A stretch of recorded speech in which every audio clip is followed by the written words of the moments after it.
श्रीयुतपदकमलं श्रीगुरुन् वैष्णवांश्च श्रीरूपं साग्रजातं सहगण रघुनाथान्वितं तं सजीवं साद्वैतं सावधूतं परिजनसहितं श्रीकृष्णचैतन्यदेवं श्रीराधाकृष्णपादं सहगण ललिता श्री विशाखान्वितश्च गौररामसमारम्भाम्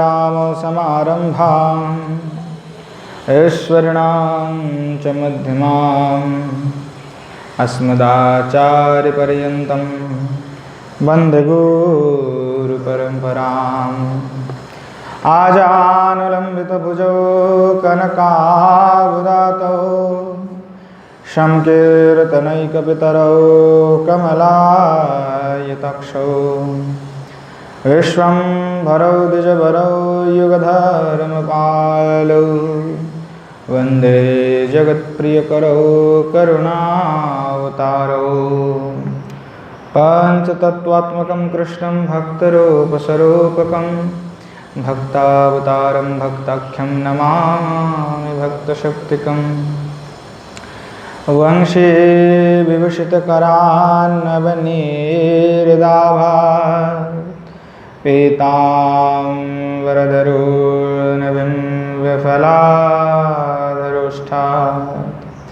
पूर्णेन्दुसुन्दरमुखादरविन्दनेत्रात् कृष्णात् परं किमपि तत्त्वमहं न जाने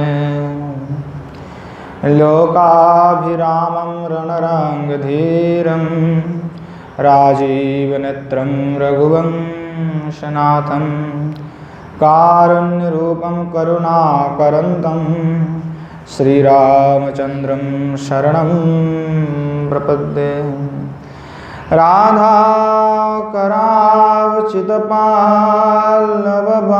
राधाकरावचितपाल्लवबालरिके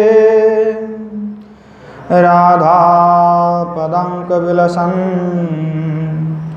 मधुरास्थलीके राधा यशोमुखरमत्खगावलीके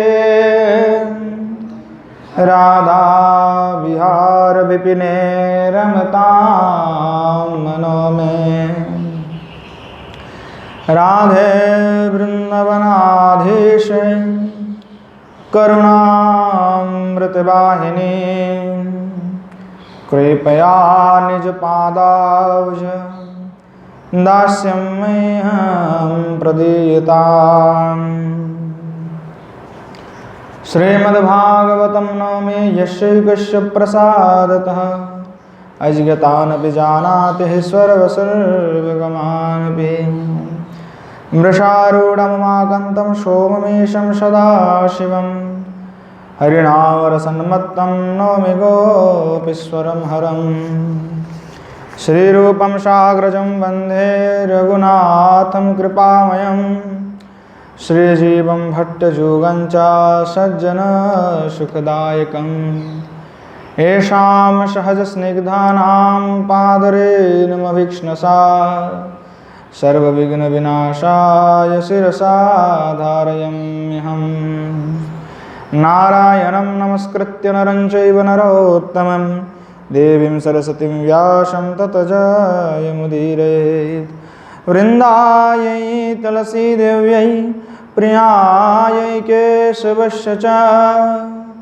कृष्णभक्तिप्रदे देवी सत्यवत्यै नमो नमः चैतन्यचन्द्रचरितामृतसोद्रसिन्धो वृन्दावनीयं सूरसोर्मिसमो निमग्नः ये वै जगन्निजगुणः स्वयमापुनन्ति तान् वैष्णवाश्च हरिपरान् नमामि।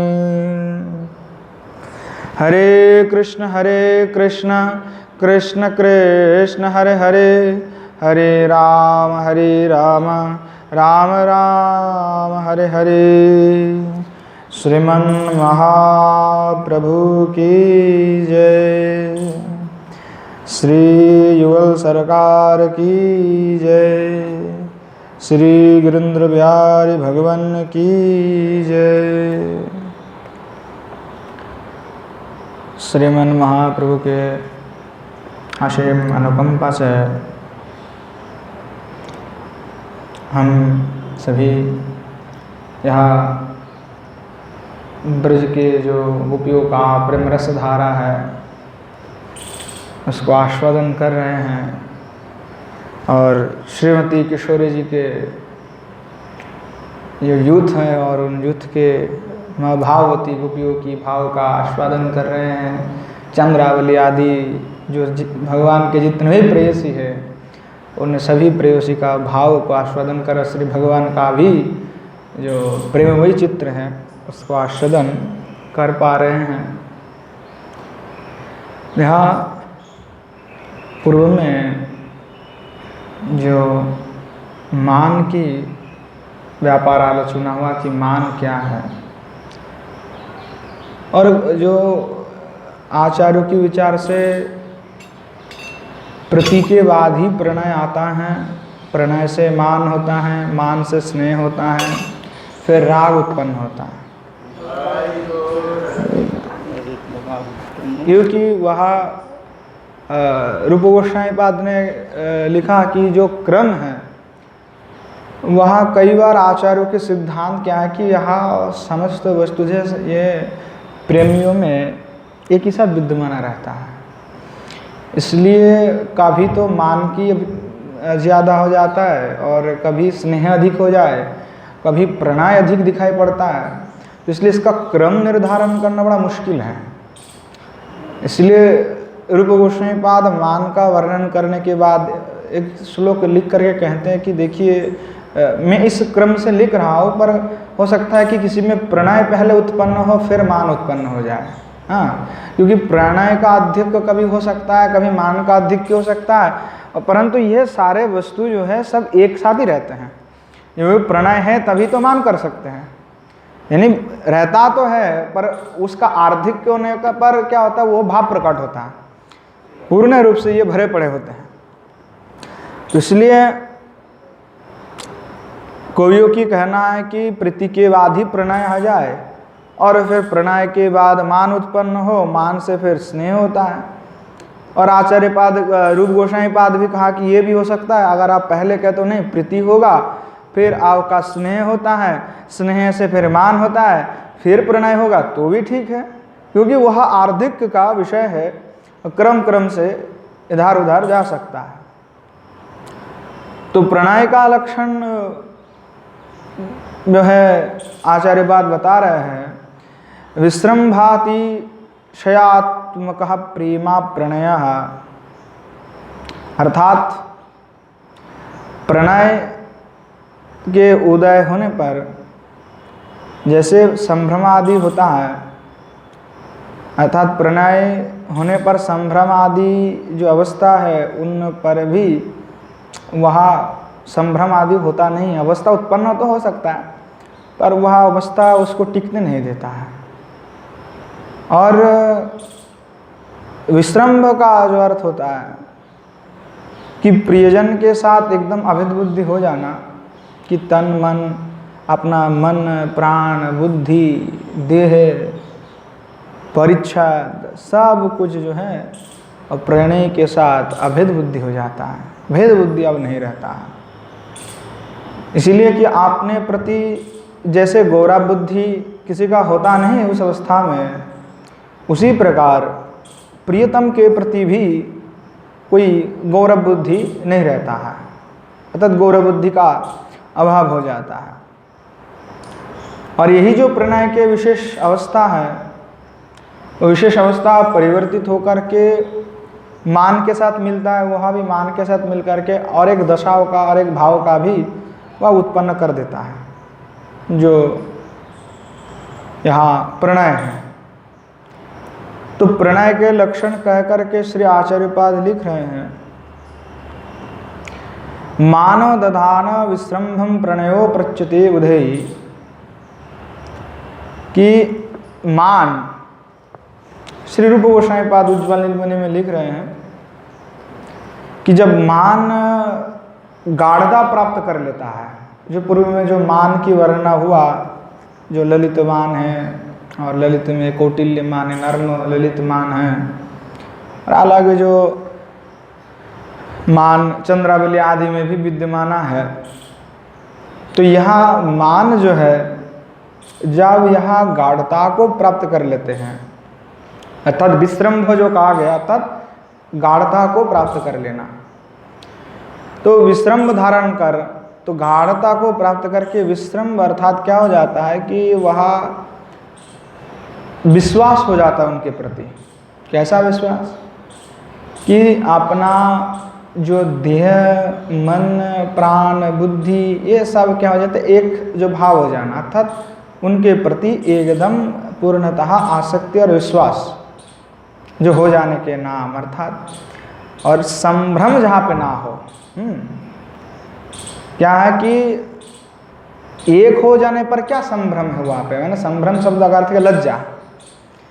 तो जब प्रणयनी, प्रणय अर्थात प्रिय और प्रियतम, जो श्री भगवान और श्रीमती किशोरी जी, अब दोनों में अगर अभेद बुद्धि हो गया, अर्थात श्री भगवान के कोई भी प्रियतम हो, प्रेयसी हैं, तो उनके साथ जो अभेद हो जाना, अभेद भाव हो जाए, तो किसी के साथ भी अभेद भाव हो तो वहाँ पे संभ्रम नहीं रहता है ना। पति पत्नी में थोड़ा ही संभ्रम रहता है, वो अपने में है, बाहर संभ्रम होगा, अपने दोनों में थोड़े संभ्रम होगा।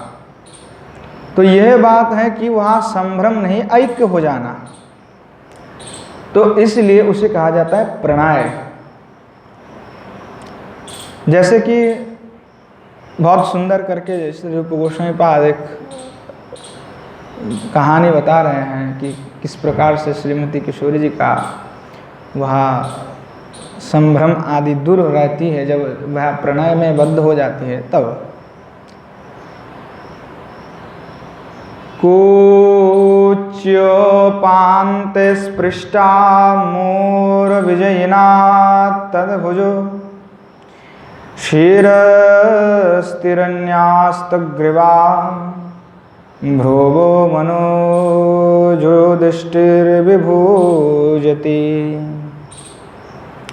पटेन्यासम्लानि कृतपूरटभासा पुलकनी प्रमुदास्त्रैर्धौतं निजमुखमियम् आष्टि सुमुखी। क्या हुआ कि श्री भगवान और श्रीमती किशोरी जी प्रिया प्रियतम दोनों क्या कुंज में ही विलास करते रहते हैं। तो जब यह कुंज में विलास के बाद में, विलास उपरांत में श्रीमती किशोरी जी के साथ जो श्री भगवान कृष्ण लीला कर रहे थे, तो वहाँ लीलाओं को जो दूर से श्री रूपमंजरी ने देखा और रूपमंजरी वह लीलाओं को दर्शन करती हुई आपने किसी सखी से कहने लगी कि देखो, जो श्री कृष्ण ने, श्री भगवान ने श्रीमती किशोरी जी की वक्षोज पर स्पर्श किया,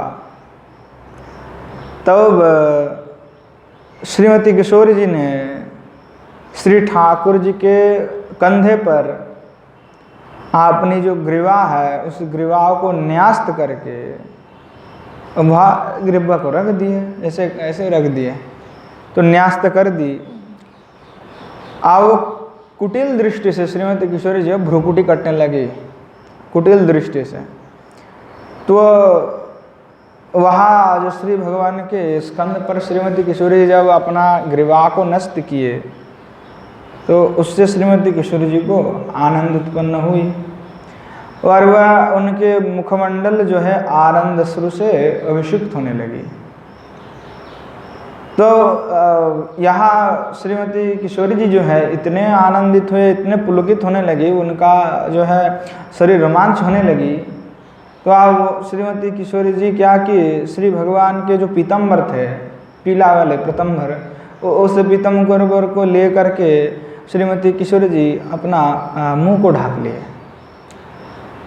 तो और मुंह को पूछने भी लगे। हाँ, तो वो क्या है कि यहाँ प्रणय जो है, जैसे कि उनकी वस्त्र परिच्छद आदि के साथ एकत्र हो जाना की बात है, तो श्रीमती किशोरी जी अब यहाँ पे अपना स्ववस्त्र को, अपना मुंह को पोंछने के लिए अपने स्ववस्त्र को नहीं लगा रहे हैं, और श्रीमती किशोरी जी श्री भगवान के कंधे पर अपना जब ग्रीवा न्यस्त किए तो वहाँ संभ्रम नहीं है, है ना। सभी हैं, सखिया भी देख रही है, पर वहाँ पे संभ्रम नहीं है, यानी संभ्रम है, लज्जा नहीं है। और वहाँ जब स्कंद पर रख करके अपना पसीने को, जैसे कि अपना जो नेत्र से अश्रुवृंद गिर रहे थे, उस अश्रुवृंद को यह श्री भगवान के ही वस्त्र से पोंछन करने लगे, मोछने लगे। तो भाई पोंछने जब लगे तो वहाँ परिच्छद आदि को श्रीमती किशोरी जी अपना ही परिच्छद बना लिए। तो यह जो एकात्म हो जाना कि देह मन प्राण बुद्धि उनके वस्त्र परिच्छद के साथ एकात्म हो जाना जो प्रणय कहा गया है, तो वहाँ प्रणय का लक्षण जो है यहाँ पे दिखाई पड़ता है। तो यहाँ प्रणय का स्वरूप जो है वहाँ दो प्रकार के हैं कि स्वरूपम प्रणयस्य विस्रंभ कथितो बुधै विस्रंभोपि दिधा मैत्रम सख्यम चेति निगद्यते। कि यहाँ जो श्री प्रिया प्रियतम के जो प्रणय हैं, श्री भगवान के जितने प्रेयसी हैं, उन प्रेयसी के साथ श्री भगवान का जो प्रणय है, वो प्रणय का स्वरूप क्या है? तो दो प्रकार के स्वरूप है प्रणय के। तो इस प्रणय का जो स्वरूप अर्थात जो कारण है, अर्थात कि विश्रम्भ ही उसका प्रणय का कारण है। तो ऐसा पंडित लोगों को कहना है, बुधेयी विद्वानों को कहना है कि मैत्र और सख्य यह दो प्रकार के जो है प्रणय है, मैत्र और सख्य। तो मैत्र प्रणय किसको कहते हैं? कि भावज्ञ है पृच्छते मैत्रम विश्रम्भो विनयान्वितः। कि मैत्र प्रणय अर्थात भावज्ञ जन विनयपूर्ण जो विश्रम्भ है, अर्थात विनय के द्वारा जो विश्रम्भ है, अर्थात विश्रम्भ धारण करना अर्थात विश्वास धारण करना और प्राण मन इत्यादि जो एक हो जाने का नाम ही विश्रम्भ है। तो यहाँ भावज्ञ जन का कहना है कि विनय के साथ जो विश्रम्भ होता है, विनय शब्दों का अर्थ सबको पता ही है, हाँ? तो विनय के साथ जो विश्रम्भ है उसको कहते हैं मैत्र प्रणय। जैसे श्रीमद् भागवत में उदाहरण दिए भागवत से श्री गोस्वामी पाद कि जैसे रासस्थली में श्री भगवान पुनः जब दोबारा अभी आविर्भूत हुए, तो श्री भगवान को देख करके चंद्रावली ने क्या किए कि वो बड़ा आनंदित हुई कि भाई श्री भगवान दोबारा प्रकट हो गए हैं, तो आनंद होना स्वाभाविक है। तो श्री भगवान का यहाँ प्राकट्य देख करके जो चंद्रावली बड़े हैं हर्षित हुई, आनंदित हुई, आह क्या है, श्री भगवान देखो दोबारा पधराए हैं, हाँ हमारे बीच में पुनः वे लौट करके आए हैं। तो वो आनंद से क्या हुआ, अपना जो है अंजलिबद्ध जो हाथ है, अंजलिबद्ध ऐसे अंजलिबद्ध हाथ के द्वारा श्री कृष्ण के जो दोनों हाथ है उस दोनों को पकड़ लिया। ऐसे मतलब धन को ऐसे किया और दोनों हाथ को श्री भगवान कैसे करके पकड़ लिए, दोनों हाथ को, ना दोनों एक हाथ को से बाया को डाया, डाया को बाया, ऐसे करके श्री भगवान की जो है दोनों हस्त को अंजलिबद्ध करके वे श्री जो चंद्रावली है वहाँ उनको पकड़ लिए। और क्या हुआ, श्यामला जो गोपी थी तो वहाँ क्या किए कि श्री भगवान को उन्होंने चंदन और नानाभूषित तो जो भुजा है श्री भगवान के, उस भुजा को ऊपर जो है आपने स्कंद पर धारण कर लिए। जो श्यामला थे तो श्री भगवान के वह भुजा को ही उन्होंने अपना स्कंद पर धारण करा लिया। तो यहाँ क्या है कि मैत्रेयी प्रणय है, यहाँ विनय के साथ कर रहे हैं। हाँ, विनय है, उत्पाटन नहीं हो रहा है कि नहीं मानेंगे, जोर पूर्वक नहीं हो रहा है। तो यहाँ मैत्र के साथ हो रहा है और विनयता के साथ हो रहा है। अन्य भी उदाहरण दे रहा है गोस्वामी पाद कि काचित कराम्बुजम शौरेर जगृहंजलिना मुदा काचिदृधार तद बाहुमंस चंदन रोषितम नाहि संकुचा पंकजक्षणा पदयस्ते निर्धातुनो पुरो अनयोर्धोरणिभिर्विलज्जताम कलहं शिव विपक्ष कामिनी। कि श्री चंद्रावली क्या है कि चंद्रावली के साथ भगवान कई बार विलास करते हैं, कई बार जाते हैं, क्योंकि पर अधिकतर समय तो श्री भगवान जो है श्रीमती किशोरी जी के साथ नित्य विराजमान है। और अन्य स्वरूप में श्री भगवान जो है चंद्रावली के पास में विद्यमान है, क्योंकि भगवान नित्य हैं और साक्षात वह अपना स्वरूप को विस्तार करके हर समय भक्तों को आनंद देते हैं, लीला करते हैं। पर श्रीमती किशोरी जी के साथ जो श्री भगवान का विलास वो नित्य विलास है ना। वहाँ क्षण मात्र के लिए विच्छिन्न विवेक नहीं है, वह जब विच्छिन्नता दिखाई पड़ता है वह विस्मृति मात्र है। अतः लीला का वैचित्र है, लीला का आस्वादन कराने के लिए, परंतु अभी तो नित्य ही श्री भगवान जो है किशोरी जी के साथ विराजमान है। होते हुए भी श्री भगवान जो अपना भगवत तो भूल जाते हैं और श्रीमती किशोरी जी अपना ऐश्वर्य भूल जाते हैं कि मैं भी जो महादेवी हूँ, मैं ही कृष्ण का ही अंश हूँ, वह भूल जाती है। ना तो श्रीमती किशोरी जानती है कि मैं ईश्वरिणी हूँ, और ना श्री भगवान जानता है कि मैं ईश्वर हूँ। दोनों में वहाँ विस्मृति हो जाता है, इसीलिए वह लीला का रस पुष्टि होगा। जब तक विस्मृति नहीं होगा तो लीला का रस पुष्टि नहीं हो सकता। तात्पर्य यही है, क्योंकि जब तक व्यक्ति अपना स्वरूप को नहीं भूल जाता तब लीला का रस पुष्टि नहीं हो सकता। क्योंकि कोई बड़े आदमी को आप कहोगे तो ये मिट्टी पे बैठ करके प्रसाद पाले खाएगा थोड़ा है, वो कहेगा हमको भाई बड़े टेबल ले आओ, 10,000 रुपये का कुर्सी ले आओ, कम से कम गद्दी पे बैठ के खाना खाएंगे। वैसे आएगा, उसको बैठा दोगे तो थोड़ी पाएगा वो, उसको कहेगा नहीं हमको तो चामच चाहिए, हम तो हाथ में नहीं खा सकते, और रोटी तोड़ना है तो 2 हाथ से तोड़ेंगे, हमको तो 1 हाथ से खाना भी नहीं आता। हाँ, तो उसी प्रकार अपना स्वरूप को थोड़ी भूल सकता है। जब तक उसको स्वरूप याद है तो वह कर्म कर ही नहीं सकते। इसीलिए श्री रूप सनातन गोस्वामी पद अपना स्वरूप को त्याग दिया और ब्रज में आकर के दूसरा स्वरूप बना लिया, भिखारी का स्वरूप। हाँ, एकदम कुछ नहीं है, स्वरूप को बदलना है, विस्मृत हो जाना है, तभी संभव है। इसीलिए विषय को विस्मृत होने पर भगवान का जो प्रेम है वह उदित हो जाता है। जब तक विषय विस्मृत नहीं हो जाता है तो भगवत प्रेम आविर्भूत नहीं हो सकता। सीधी सी बात है, इसमें कोई बहुत बड़ा ज्ञान और विचार की जरूरत भी नहीं है। आपने संसार को छोड़ा, विस्मृत कर दिया, तो आप में भगवत प्रेम उत्पन्न होगा। अगर आप भगवान से जुड़े हैं तो आपको भगवत प्रेम तभी संभव होगा। तो वहाँ क्या होता है कि चंद्रावली के किसी दासी ने चंद्रावली को कहा कि देखिए कि आप संकुचित मात हुई है, न ही संकुचा पंगजे क्षण। ये चंद्रावली, ये आपकी जो अक्षी हैं, मतलब कमल के तरह आपके पंकज अक्षण हैं, कमल के तरह आपके नयन हैं, और श्री भगवान की ही कृष्ण का भी नयन कमल जो है वह नयन कमल है, कमल की भांति है। तो ना ही संकुचो पंकजे क्षण, कि आप संकुचित मत हो चंद्रावली, तुम संकुचित मत हो। जो कमल नयन वाले जो श्री भगवान हैं, ते पदयो हो निदधातु नूपुरौ। हाँ, नूपुरौ निदधातु को कहने लगे कि देखिए कि ते जो श्री भगवान कृष्ण कमल नयन है, वहाँ पदयो हो, आपकी दोनों श्री चरण में, पद में, वहाँ नुपुरौ। हाँ, तो वहाँ दोनों पैर है तो नुपुरो अर्थात द्विवचन का प्रयोग किए, तो नुपुरो आपके श्री पद चरण में वहाँ नुपुर को परिधान करा के देंगे। आप संकुचित मत हुए, चिंता मत करिए।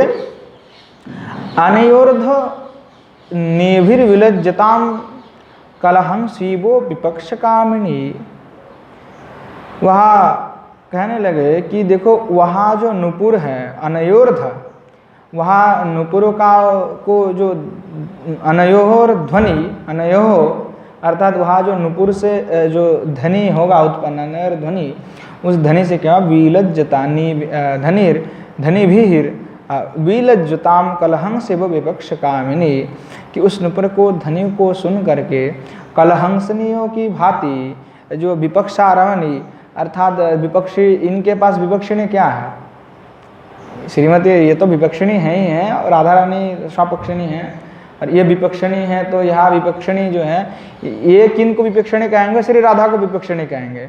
तो कहने लगे जब श्री भगवान आपकी श्री चरणा में नुपुर परिधान करा देंगे और आप उस नुपुर को परिधान करके जैसे चलेंगी तो उस चलन के से नुपुर बजेगा, और नुपुर बजने पर जो ध्वनि उत्पन्न होगी वहाँ विपक्षिणी करके जो कहा कि राधा आदि उनके जुट के जितने भी गोपियाँ हैं वह ध्वनि को सुन करके वह क्या करेंगे, विलज्जताम, कि वहाँ सभी जो है लज्जित हो जाएंगे कि यहाँ कृष्ण ने कैसे उनको परिधान करा दी।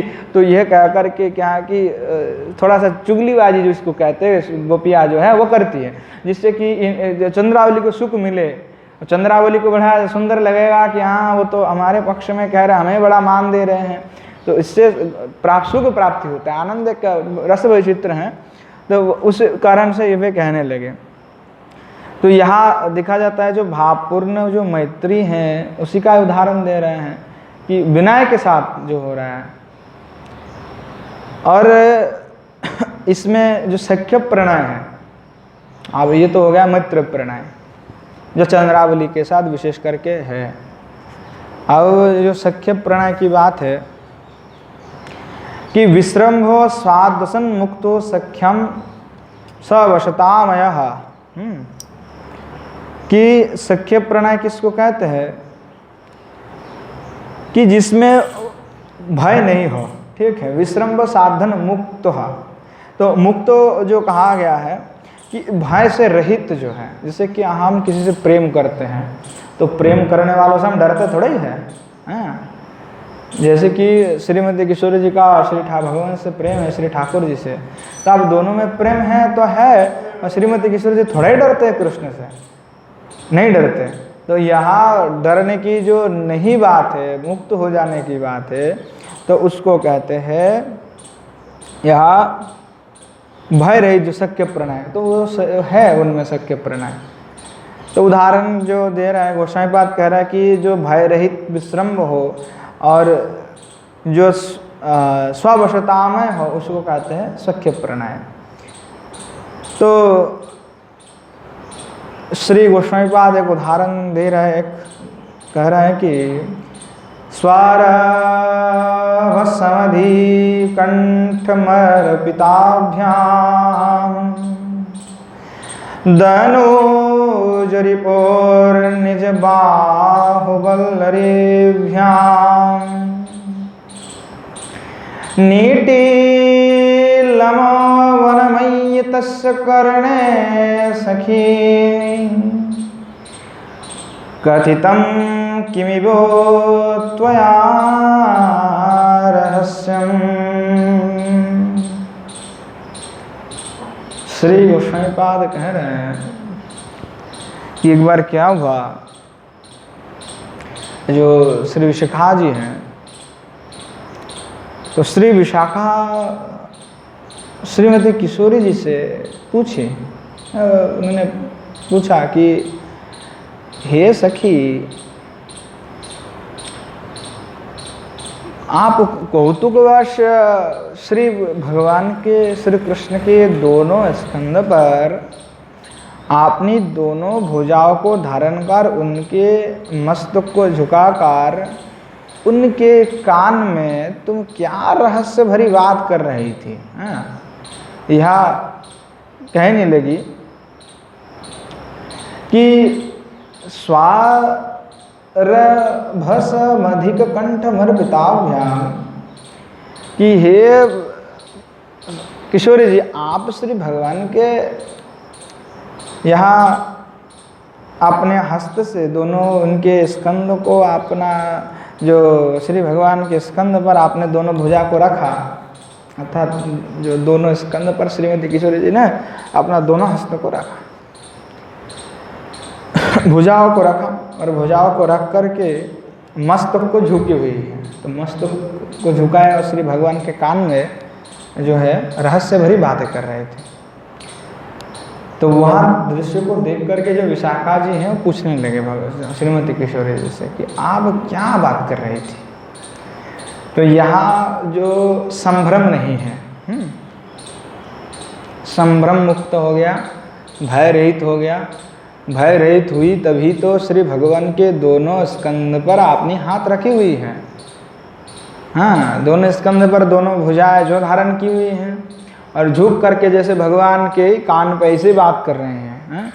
तो मैत्रीय जो प्रणय है उसमें संभव नहीं है, क्योंकि उसमें विनय है, वैसे नहीं व्यवहार कर सकते हैं। पर यहाँ क्या है कि सख्य हैं, तो वहाँ पे कोई भी जो है बाध्यवदकता नहीं है, वहाँ उन्मुक्त है, वहाँ पे कोई भी संभ्रम नहीं है, लज्जा नहीं है। तो लज्जा और संभ्रम जो रहित जो है, भय रहित जो विश्रम्भ है, जो स्ववशतामय हो कि श्री कृष्ण मेरे वश में है, वो क्या कहेगा मेरे को, कुछ बोलने का थोड़ा है उसमें साहस ही नहीं है मेरे को कुछ बोले।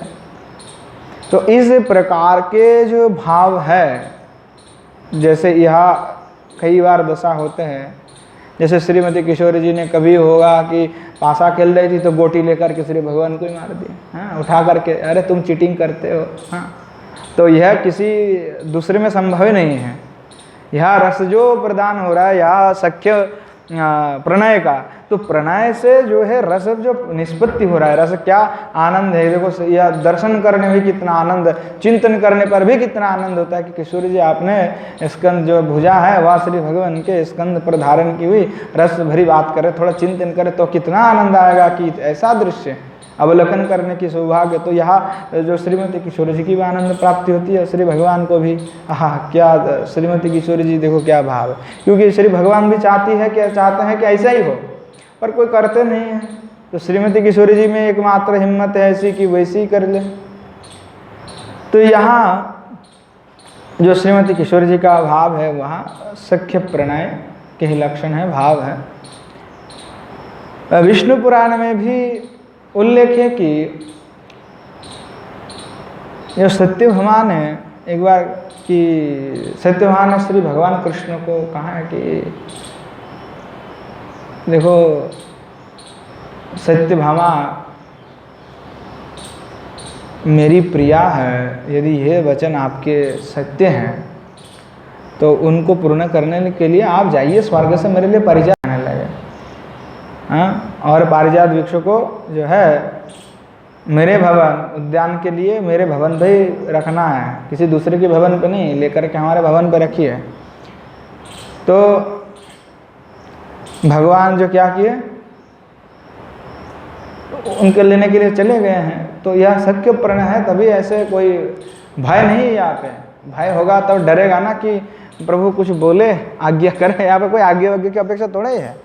हम तो कहेंगे हमको, हम जो कहेंगे आपको लेना पड़ेगा। हम कहेंगे ये चाहिए तो हमको चाहिए, ये लेके आइए। हाँ, जिसको कहते हैं स्त्रियाँ जैसे जेद करती है, तो ये एक प्रकार से जेद तो नहीं कह सकते, हटी भी कह सकती है आप, हटी है और भय रहित हट है। हट करेंगे तो ये जो है भय रहित है, उसमें भय नहीं है कि हमको चाहिए तो चाहिए। जैसे आजकल के सभी जैसे ही है भय रहित है माताएं लोग, वैसे भय में रहित माता है, ठीक है। तो वो भय रहित लक्षण है, जैसे कि किसी से डरती नहीं, हाँ हम थोड़े कम हैं, हम में कभी अधिकार है। हाँ, तो ऐसे भयहीन जो बात है करने में जो जिज्ञा है, वह सख्य प्रणय का लक्षण है। तो परंतु लौकिक जगत में डर रहना चाहिए। अब सख्य प्रणय के लिए और भी कह रहे हैं कि जो सख्य प्रणय कभी कभी चंद्रावली में भी है, विराजमान है। तो यहाँ क्या है कि सख्य प्रणय उसमें इस प्रकार से हैं कि भय रहित तो हम कह नहीं सकते, परंतु वो चाहती कहना पर कह नहीं पाते। हाँ, क्योंकि उसका कुछ ये है कि अगर मैं कुछ कह दूंगी तो फिर कृष्ण चले जाएंगे और फिर मेरे पास आएगा ना, क्योंकि वैसे तो राधा रानी के पास ही रहती हैं। हाँ, तो उनको लगता है ऐसा ही, तो रस का फिर आनंद नहीं आएगा, तो इसीलिए वह जो ज़्यादातर अधिकतर जो इनका जो है भाव मित्र प्रणयपूर्ण भाव व्यवहार करती है, व्यक्त वही करती है, व्यक्त जो होता है उनका वही होता है, बाहर नहीं आने देती इनको। तो यहाँ और एक उदाहरण श्री गोस्वामीपाद दिए हैं, विन्यास्य वक्षोर्हकोरकद्वयीं वक्षस्थले कंसहरस्हारिणी पत्रांकुरं कुंकुमबिन्दुनालिके लिखत्यसौ चंद्रमुखी सखी मम। क्या कि जो चंद्रमुखी अपना किसी सखी को, चंद्रमुखी के किसी सखी ने अपने किसी और सखी को कहने लगी कि सखी, मेरी सखी जो चंद्रमुखी है वह कंस निकंदन जो श्री भगवान कृष्ण हैं उनकी वक्षस्थल पर आपने मनहारी उर्जदय विन्यस्त करके कुंकुम बिंदु के द्वारा श्री कृष्ण के ललाट पर तिलक विशेष की रचना करने लगी। तो क्या है कि विन्यस्त वक्ष रूह करोकध्वनि वक्षस्थले कंस हरस्हारिणी कि किसी सखी जो है चंद्रमुखी के, उन्हीं के कई सखी और दूसरे सखी को बताने लगी कि देखो चंद्रमुखी का ऐसे सौभाग्य है जो कंस को मारने वाले, इसीलिए देखिए सखियां एक बार अलग अलग जगह में कंस निकंदन कहा,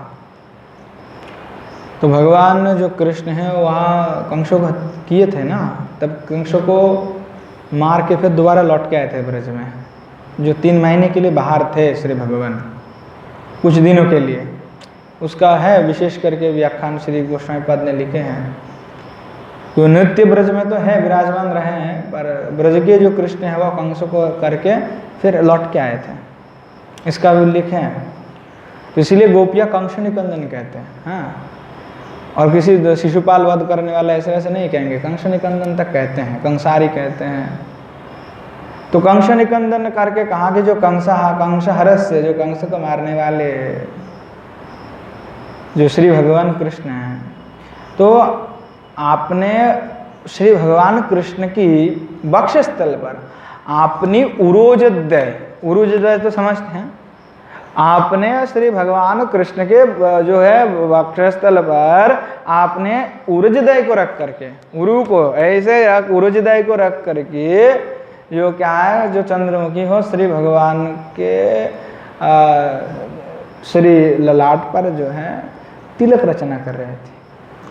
तो ये कुमकुम बिंदु के द्वारा कर रहे थे। तो देखिए आपने उर्जदय को विन्यस्त जो करना किस पर, वक्षस्थल पर भगवान के, वो किसी के लिए सुलभ है, और संभ्रम वहाँ पे है नहीं, लज्जा नहीं है, और नहीं भय है वहाँ पे कि हम श्री भगवान के वक्षस्थल पर कुछ रख देंगे तो अपराध हो जाएगा, कुछ हो जाएगा, ऐसा कोई डर नहीं है।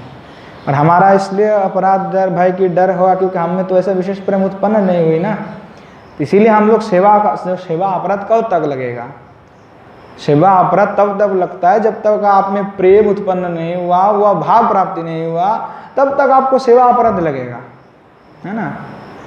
सेवा अपराध की निष्पत्ति तब हो जाता है जब आप में उस प्रकार के प्रणय उपलब्ध हो जाए, तब भगवान के चरण पैर लगे कुछ लगे उससे कोई फर्क नहीं पड़ जाता, क्योंकि उसमें तो संभ्रम ही नहीं है ना। चाहे आप कुछ भी करो, वहाँ पे भगवान नहीं है, कृष्ण भगवान नहीं है, वहाँ पे कृष्ण से आप प्रेम करते हो, आप एक गोपी हो और वो एक श्री गोप है, कृष्ण जो है नायक है अपना ही का, उसमें कोई भगवत तत्व का विचार नहीं है। वहाँ पे विशुद्ध प्रेम, उनको पता ही नहीं है कि भगवान क्या होता है, भगवान है ही नहीं, कहाँ भगवान दिखाई पड़ रहा है आपको, तो विशुद्ध प्रेम है। वहाँ पे गोपी है और कृष्ण है, बस, कोई ईश्वर तत्वत्व नहीं है वहाँ पे। ईश्वर तो है परंतु तत्व वहाँ पे विस्मृति है, वहाँ पे वहाँ अवगत नहीं है कोई भी, इसलिए वहाँ यहाँ रस जो है निष्पत्ति हो सकता है। जैसे ऐश्वर्य आ जाएगा तो रस का निवृत्ति हो जाएगा, फिर तो अब रस नहीं रहेगा, उत्पन्न ही नहीं होगा वह। तो यहाँ प्रेम की प्रगाढ़ता है, इसलिए वहाँ पे ना कोई डर है ना कोई भय है। जो सख्य जो प्रणय है उस पर तो श्री जीव गोस्वामी पाद वही पे मैं पहले कहा रहा था कि श्री जीव गोस्वामी पाद उल्लेख किए हैं कि देखो यहाँ प्रणय जो है वहाँ तो स्नेह के साथ मिलकर जाता है, कभी कभी तो मान के साथ मिलकर के अलग भाव को भी यह प्रकट कर देता है। कि ये जो प्रणय की बात कह रहा है कि सख्य प्रणय जो है कि श्रीमती किशोर जी का सख्य प्रणय के साथ किसी का सख्य प्रणय तुलना नहीं हो सकता है। वह ऐसे वैसे अवतार करेंगे श्रीमती किशोर जी, श्री भगवान को करना ही पड़ेगा। और संभ्रम को रहित होकर के श्री भगवान जो है वह श्री भगवान को कहेंगे श्रीमती किशोर जी कि भाई आप हमारे लिए तो ये करो, तो उनको करना पड़ेगा। जैसे श्रीमद् भागवत में भी लिखे हैं कि ततो गत्वा वनदेश्यम दृप्ता केशम अब्रवीत न पारहयम चलितुम नयमा यत्र ते मनः। लोग कहते कि भागवत में श्रीमती किशोर जी के बारे में नहीं है ना, पर किशोर जी के बारे में भरे भरे पड़े हुए हैं। सुखदेव गोस्वामी ने भाले नाम नहीं लिया हो, पर नाम नहीं लेकर के जितने श्लोक बता दिए, नाम लेते तो और भी बता देते। वो तो सनातन गोस्वामी पर उसका उल्लेख भी किया है कि श्री जब भागवत कथा कह रहे थे, भागवत परीक्षित जी को सुना रहे थे, क्योंकि रा शब्द के सुनने पर ही सुखदेव जी का जो है 6 महीने के लिए उनका एकदम समाधि लग जाता था। कहना भी नहीं चाहता, 6 महीने के लिए व्यक्ति सो जाएंगे, समाधि लग गए उनकी, तो फिर 7 दिन का तो भाई समाधि नहीं होगा। पर जी श्रीमती राधा रानी की जो कथा है, जो विशेष प्रेम है, वह सार्वजनिक करना भी ठीक नहीं है, क्योंकि सार्वजनिक लौकिक लोग उसको समझ नहीं सकते उस रस को, उसको लौकिक समझ के मान लेंगे, क्योंकि लोग नास्तिक होते ही हैं, उनको कोई भगवान से मानना नहीं है। उनको हर चीज़ में अपना दिमाग लगा करके विचार करना है कि ये सही है कि नहीं है। अब मुझे उन पर यह प्रश्न आता कि भाई आपका बुद्धि सही है कि नहीं है, वो तो विचार कौन करेगा। आप अपनी बुद्धि और विचार को पर विश्वास रख के कह रहे हो कि हम इन पर विचार करेंगे, तो आपके बुद्धि सही है कि गलत है उसके ऊपर भी तो विचार होना चाहिए। तो उसके विचार तो हम लोग करेंगे कि आपका बुद्धि सही नहीं, इसलिए आप समझ ही नहीं पा रहे हो। आप अपना दिमाग लगा के कहते हो कि यहाँ लौकिक लीला है, वहाँ सिद्ध नहीं है, तो सब लिख दिए किसी ने। तो उसी प्रकार से आपने जो पहले ABCD सीखे थे, तो वो भी तो आपके अंधविश्वासी है, ये भी लौकिक विद्या है, यह परंपरा से प्राप्त है। तो और क्या हुआ कि राधा का प्रणय महिमा की दृश्य बने रिवा, वो प्रणय महिमा को कोई जान नहीं सकते कितने महिमा है, और वो सबको समझ में आता नहीं, क्योंकि महाप्रसाद गोविंद नाम ब्रह्मणि वैष्णवे शल्भ पुण्यम बतम राजन विश्वास नहीं बजाए। तो एक ही श्लोक में काफ़ी है कि महाप्रसाद गोविंद भगवान नाम में कभी शल्भ पुण्य वाले व्यक्ति का विश्वास ही नहीं होता। तो होने ना दो, उसमें क्या फ़र्क पड़ता है। तुम क्या करोगे, घी खाओ और भोग करो और जीवन बिताओ, तुमको वहीं पे मर गया तो मोक्ष मिलेगा, यही तुम चिंता करते रहो। हाँ, जावत जीवित घृतम पिबेत ऋणम कृत्वा घृतम पिबेत। तुम चारवाकी बनो तो हम तुमको क्या समझाए।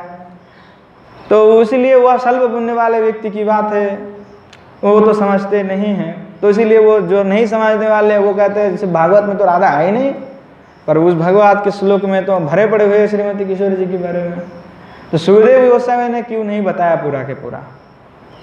तो क्या हुआ कि जब कहने लगे रहे थे तो श्रीमती किशोर जी प्रकट हुए थे, और फिर प्रकट होकर के कहा कि यहाँ लौकिक लोक में तुम सारे कथा बोल दोगे तो यह लोग भी गलत लेंगे, समझ में तो आएगा नहीं, और ऐसा मेरा महिमा विस्तार करने की कोई आवश्यकता नहीं है, अभी समय नहीं आया है, तो उसको मत कहो। इसलिए भागवत में कुछ 14,000 श्लोक मिलते हैं, 18,000 तो हम कहते हैं, इधर एक एक लाइन करके पकड़ करके हम कह देते हैं, पर है 14,000 कुछ समथिंग, क्योंकि बाकी जो 4,000 श्लोक उन्होंने कहे नहीं थे, जो श्रीमती किशोर जी की लीला का विस्तार थे, है ना। उसको 18,000 बनाया जा सकता है श्लोक को, ऐसा प्रक्रिया है उसका, पर जो प्रकृति रूप से 14,000 कुछ समथिंग श्लोक है। तो सनातन गोस्वामी पाद आपने टीका में लिखे हैं ये प्रसंग कि जो है सुखदेव गोस्वामी ने नहीं बताया है, और क्योंकि श्रीमती किशोरी जी ने आज्ञा दी कि आप मेरे जो है लीला मत कहो।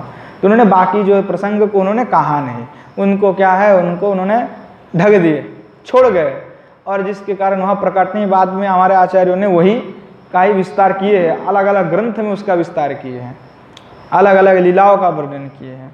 तो इसलिए वह उसका प्रकाशन नहीं हुआ। और सुखदेव गोस्वामी भी कहने लगते तो वह कहाँ खत्म होते, पर सुखदेव गोस्वामी से रहा नहीं गया कि वे कहा कि हम नाम नहीं लेंगे पर लीला को बताते ही जाएंगे, क्योंकि अगर लीला को नहीं बताएंगे तो प्रामाणिक तो इसको मानेंगे ही नहीं लोग फिर।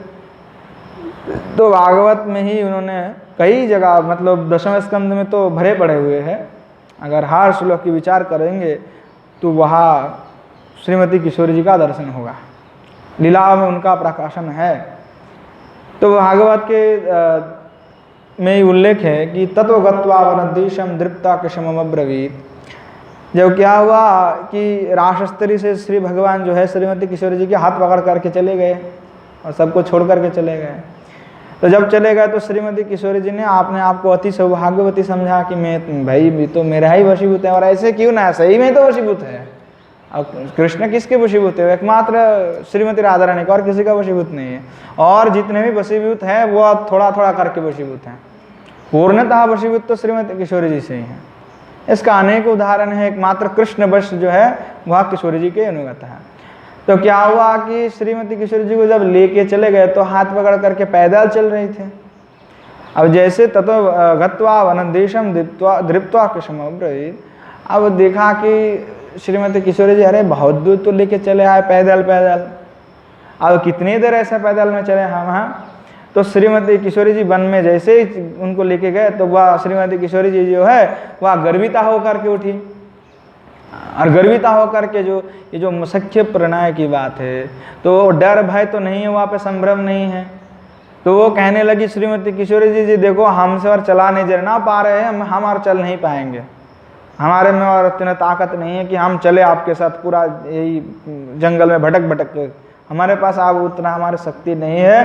तो आप एम करो हो, अब तुमको जहाँ मुझे ले जाना है तो मैं तैयार हो लेने के लिए, पर मेरे को आप अपना जो है अपना कंधे पे उठा लो, ठीक है, मैं और चल नहीं सकता, तो आप अपने कंधे पे उठा करके आप मुझे कहीं पे भी ले जाओ, या तो हमें गोद में लो या तो हमें अपना कंधे पे बैठा लो। हाँ, तो वैसे हम चले जाएंगे, फिर हमको कोई ऐतराज तो है नहीं।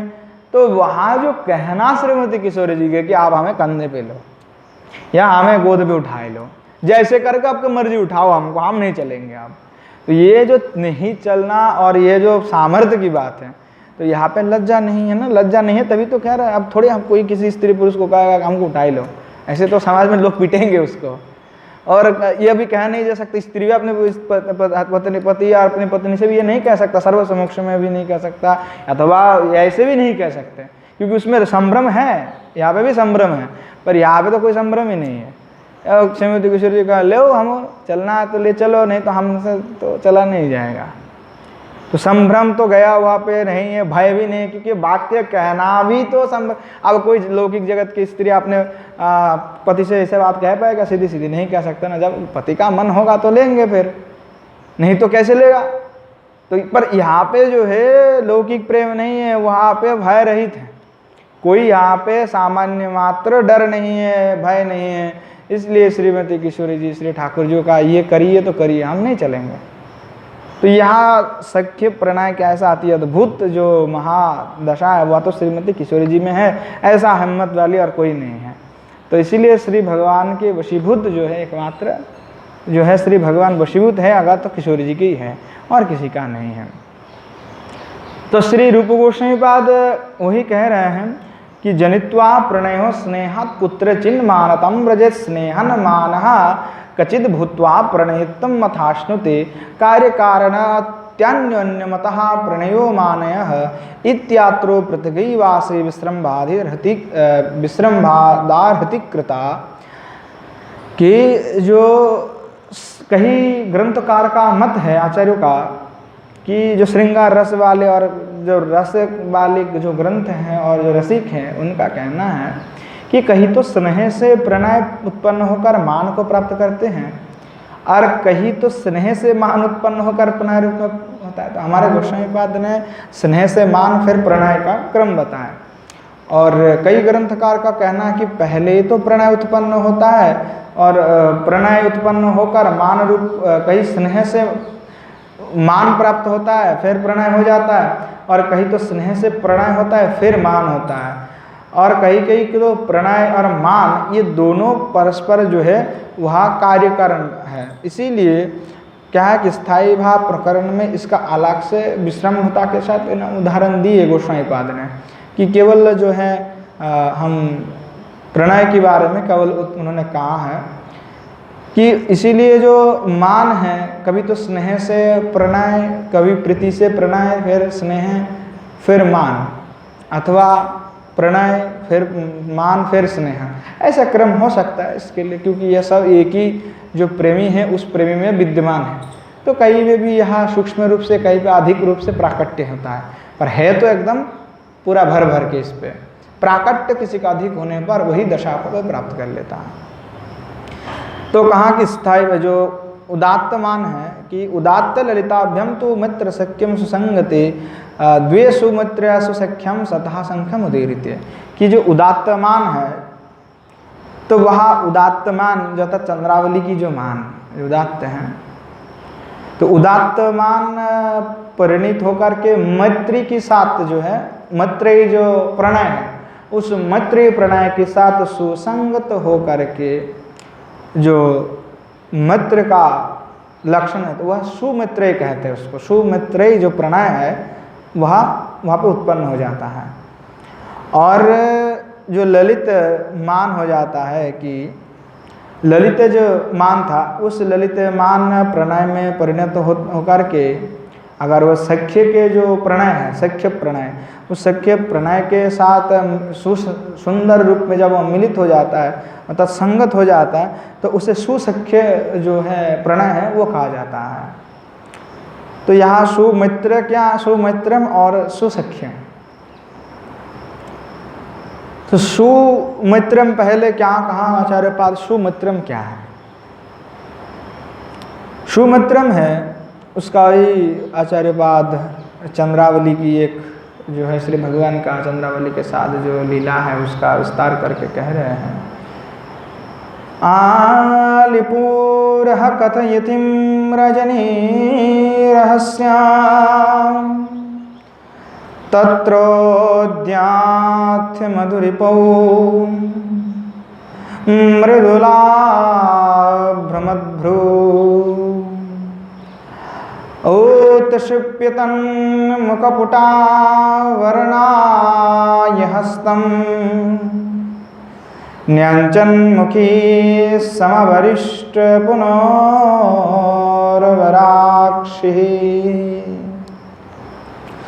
श्री रूप गोस्वामीपाद लीलाओं का विस्तार करके जो कहा कि जो चंद्रावली है वहाँ चंद्रावली का प्रातःकालीन जो आचरण है उन आचरण को चंद्रावली की किसी एक सखी ने दूसरी सखी को बता रही थी। हाँ क्या कि आलिपुरो कथयतिम रजनी रहस्यम तत्रोदते मधुपुरो मधुला भ्रमद्भ्रू, कि देखो सखी जब सखियों के सामने जैसे चंद्रावलियों के सखी हैं अनेकों, तो चंद्रावलियों के सखियों के सामने जो मधुरीपुर श्री कृष्ण भगवान जो है जब ये रजनी रहस्य लीला को कथा को कहने लगी, रात्रि काल के जो लीला हुई उस लीलाओं का रहस्य को बताने लगी, तो जो कमल स्वभावा जो चंद्रावली है तो क्या किए आलिपुरो कथयतिम रजनी पूरस्य रजनी रहस्यम, जो रजनी रहस्य की बात कर रही थी तो जो मृदुला भ्रमद्भ्रू अर्थात कोमला नयना जो चंद्रावली है वे क्या किए कि उत्क्षिप्तन मुखपुटावरण हस्तम न्यंचन मुखी समवरिष्ठो पुनर्वराक्षी, किसी चंद्रावली ने भ्रूभंग करके अपने भ्रू को भंग करते हुई, ऐसे भ्रूभंग जिसको कहते हैं, तो भ्रूभंग को करती हुई करके श्री भगवान कृष्ण के जो मुख को ढकने के लिए वे आपने हाथ को बढ़ा दिए।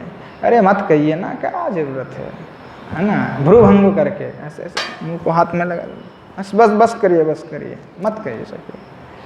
तो वहाँ भ्रूभंग करके आपने हस्त से श्री भगवान कृष्ण के यहाँ मुंह को ढकने के लिए हाथ को उन्होंने बढ़ा दिए और मस्तक को झुकाकर फिर उन्हें संकुचित करने लगे कि ऐसा मत कहिए, है ना। तो यहाँ विनय है, जोरपूर्वक तो हो नहीं रहा है। सुमित्रम हो गया कि पहले जो एक विनय था, पर यहाँ पे थोड़ा कम विनय है, विनय है यहाँ पे भी, पर यहाँ क्या हो गया कि जो उदात्तमान है, जैसे उदात्तमान का क्या लक्षण था कि वहाँ पे बाहर भीतर तो नाना चलता है, पर बाहर वह दिखाते नहीं हैं। तो यहाँ पे सुमित्रम हो जाने पर क्या होता है, अंदर भी जो है बाहर भी वह दिखाते हैं कि ऐसा मत कहिए, तो उसका प्रकाशन भी यहाँ पे हो जाता है। तो सुमित्रम के कारण ऐसा होता है, क्योंकि मिलित होकर के सुमित्रम बन गया। उदात्त जो मान था और जो सुमित्रम जो प्रणय था, उस दोनों का मिलन से क्या हो गया, सुमित्रम बन गया।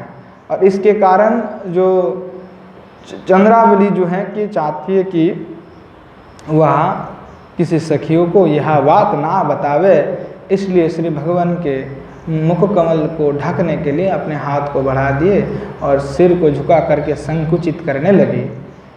तो यहाँ जो है सुमित्रम का लक्षण है। और लीलाओं का वर्णन करके श्री रूप गोस्वामी पाद कह रहे हैं कि यहाँ जितने भी गोस्वामी पाद का उज्ज्वल में एक बड़े विशेष रहे हैं कि हर जो भी उन्होंने बताया है, दशा है, भाव है, उन सब का एक एक उदाहरण, लीला का विस्तार उन्होंने किया। जो लीला है उसका लीला का उदाहरण उन्होंने दिया। इतने लीला है आपने कभी सुना ही नहीं, कितनी लीला कैसे संभव है, कहीं पे वर्णन है ही नहीं, इतने कहाँ से मिल गए इनको। हाँ, अगर लीला साक्षात्कार नहीं होगा तो एक व्यक्ति इतना, मतलब कोई छोटे मोटे नहीं है, थोड़े थोड़े में इसका अगर विस्तार करके व्याख्यान किया जाए और आस्वादन किया जाए तो बड़े आनंद लगेगा। उसका विस्तार किए गोस्वामी पाद ने बड़ा। अब गोस्वामी पाद और एक लीलाओं का विस्तार करके कहने लगे कि देखो और एक भी भाव है ऐसे सुमित्रम की। क्षिप्ते वर्णक भाजने तरनिजा पुरे पोरिहासत कृष्णेन भ्रुव मारचय्य कोटिला मालकयन् तितिरहा तारावक्षसि चित्रमर्धलिखितं श्रीवत्स विभ्राजिते काश्मीरेण घनश्रिया निजकुचाकृष्टेन पूर्णं व्यधात्। कि क्या हुआ कि एक दिन क्या हुआ कि श्री भगवान जो कृष्ण हैं और श्री कृष्ण और जो है तारा नामनी गोपी, वहाँ दोनों तथा श्री भगवान कृष्ण और तारा नाम की कोई गोपी, ये क्या है, जमुना के घाट पे, एक घाट पे उसमें क्या है, विशाल पाथर से जो घाट बंधी हुई थी, तो घाट के ऊपर वहाँ विशाल सोपान में जो है दोनों एक साथ बैठे थे। अब दोनों एक साथ बैठे थे तब वह क्या हुआ कि वहाँ जो तारा गोपी हैं वह हरिताल के द्वारा श्री भगवान कृष्ण के वक्षस्थल पर जो है चित्र रचना कर रही थी। परंतु क्या हुआ कि परिहास करते हुए श्री भगवान कृष्ण ने क्या किए, उस हरिताल जो पात्र थे उस पात्र को श्री भगवान ने जो है जमुना में फेंक दी।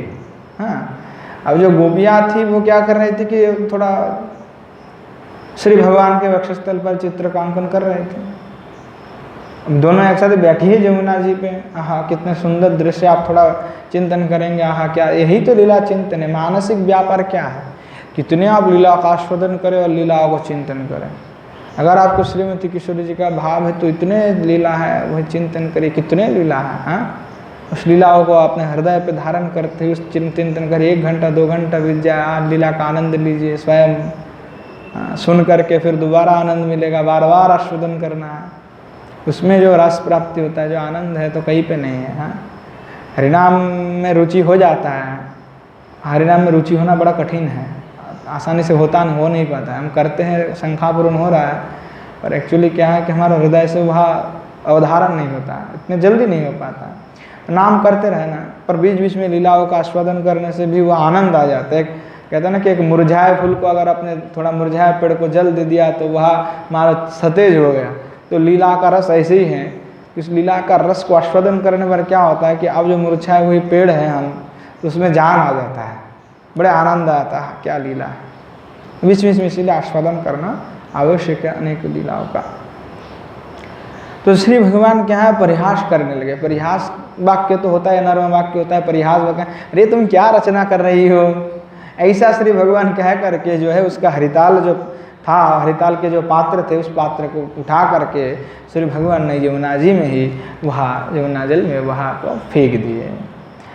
तो तारा गोपी तब क्या की, वह गोपी आपने भ्रुकुटी को चढ़ाती हुई, हाँ एकदम क्रोधित होती हुई, जो अपना क्रोध को प्रकट करती हुई वह स्तंभित होकर के एकदम क्रुद्ध हो गए हैं। और स्तंभित हो गया, फिर बाहर भी कुछ बोल भी नहीं रहा है ना। स्तंभित होकर के वह भ्रुकुटी को चढ़ा लिया। चढ़ाने, अगर भ्रुकुटी भंग हो गया तो ऐसे, और चढ़ा लिया मतलब ऐसे, मतलब एकदम बिल्कुल क्रोधित हो गए और उस देखने लगे। तो क्रोधित होकर के देखने लगे, परंतु वह क्या हुई, स्तंभित हो गई। और स्तंभित होकर के वह श्री कृष्ण को देखने लगी। और फिर श्री भगवान कृष्ण के श्री वत्स चिन्हित वक्षस्थल पर आपने दारे जो चित्र, जो अधूरे चित्र हैं, जो चित्र को उन्होंने अंकन कर रही थी, तो अधूरा रह गया ना, वो कार्य हुआ नहीं, श्री भगवान ने तो फेंक दिया।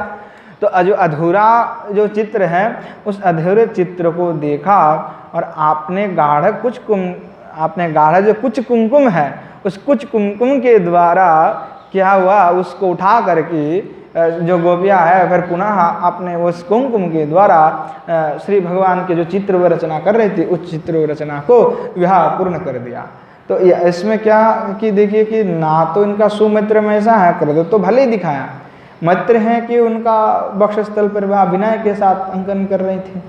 अब अंकन करने वाले श्री भगवान ने प्रयास करके फेंक तो दी, उनको गुस्सा भी आया, फिर कुछ कहा नहीं, स्तंभित हो गई, प्रकाशन नहीं किया। अंदर शोभ होने पर भी प्रकाशन नहीं, पर भ्रू भक्ति तो हुआ, भगवान को भी समझ में आया ये गुस्सा हो ही, पर श्री वो क्या किया, तुरंत उसको प्रकाशन न करके अपने को कंट्रोल कर लिया। तो ये सुमित्र में ही होता है, उदात्तमान है, उदात्तमान का भी तो ही लक्षण था। तो कहीं तो प्रकाशन थोड़ा बहुत करते हैं, तो कहीं नहीं होगा। तो ये क्या हुआ है, तो गोपियों ने, ये तारा नाम की गोपी जो है, प्रकाशन न करके वहाँ स्तंभित होकर के देखने लगे। और फिर दोबारा अपने जो वक्षस्थल पर जो कुछ कुमकुम था, उस कुमकुम को उठा करके वहाँ चित्र को वहाँ दोबारा पुनः निर्माण कर दिया। तो इसमें श्री भगवान भी आनंद प्राप्त और गोपियों को भी बड़े आनंद प्राप्त हुआ। तो सुमित्रम जो है गोपियों का, वह यहाँ पे दिखाई पड़ता है। अब सुमित्रम के बाद है कि जो सुसख्यम है। हाँ, सुसख्यम जो है वहाँ भाव किसका है, वह श्रीमती किशोरी जी के में है, क्योंकि वह ललित मान से संयुक्ता होती है। ललित मान श्रेष्ठा है। तो कह रहे हैं कि सुसख्यम दूते सकृत पान विधो पनिकृते जे त्वादिरुष्ठं पिबति स्वमच्युते बबन्ध कंटकूटली कृतक्षणात्वं वामयादोर्लताद्यवल्लवी। तो यहाँ क्या है कि जो सुसख्यम है और ललित मान के साथ संयोग हो करके जो प्रणय है, वहाँ प्रणय इस भाव को प्रकट कर देता है, जो सुसख्य जो प्रणय है उसका प्रकाशन कर देता है। तो उसका उदाहरण दे रहा है कि श्रीमती किशोरी जी के जो है सखी,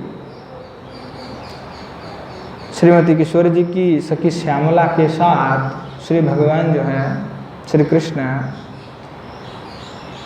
एक दावे करके जो है जो दूत कड़िया है उसमें प्रवृत्ति हुई है।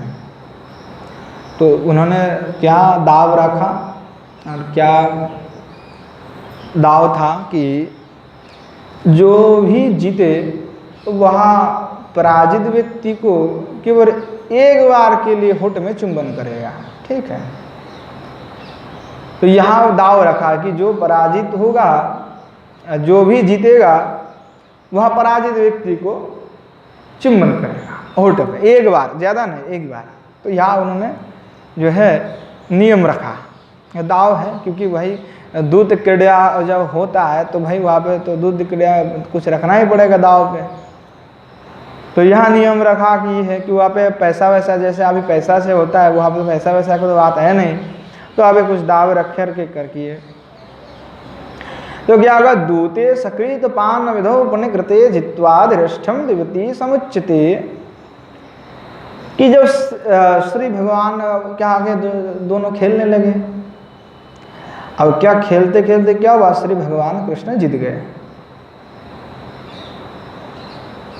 तो जैसे भगवान जीत गए तो भगवान क्या कि भाई आप तो हमको दो, हम दाव था जो हमें रक्षा करना पड़ेगा, नहीं तो कैसे खेल चलेगा आगे।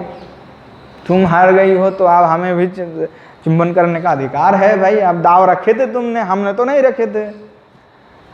तो क्या हुआ, श्री भगवान कृष्ण ने क्या हुआ, दूती सकृत पानो पुण्यकृते जित्वा धीरष्ठम पिबती स्वमुच्यते।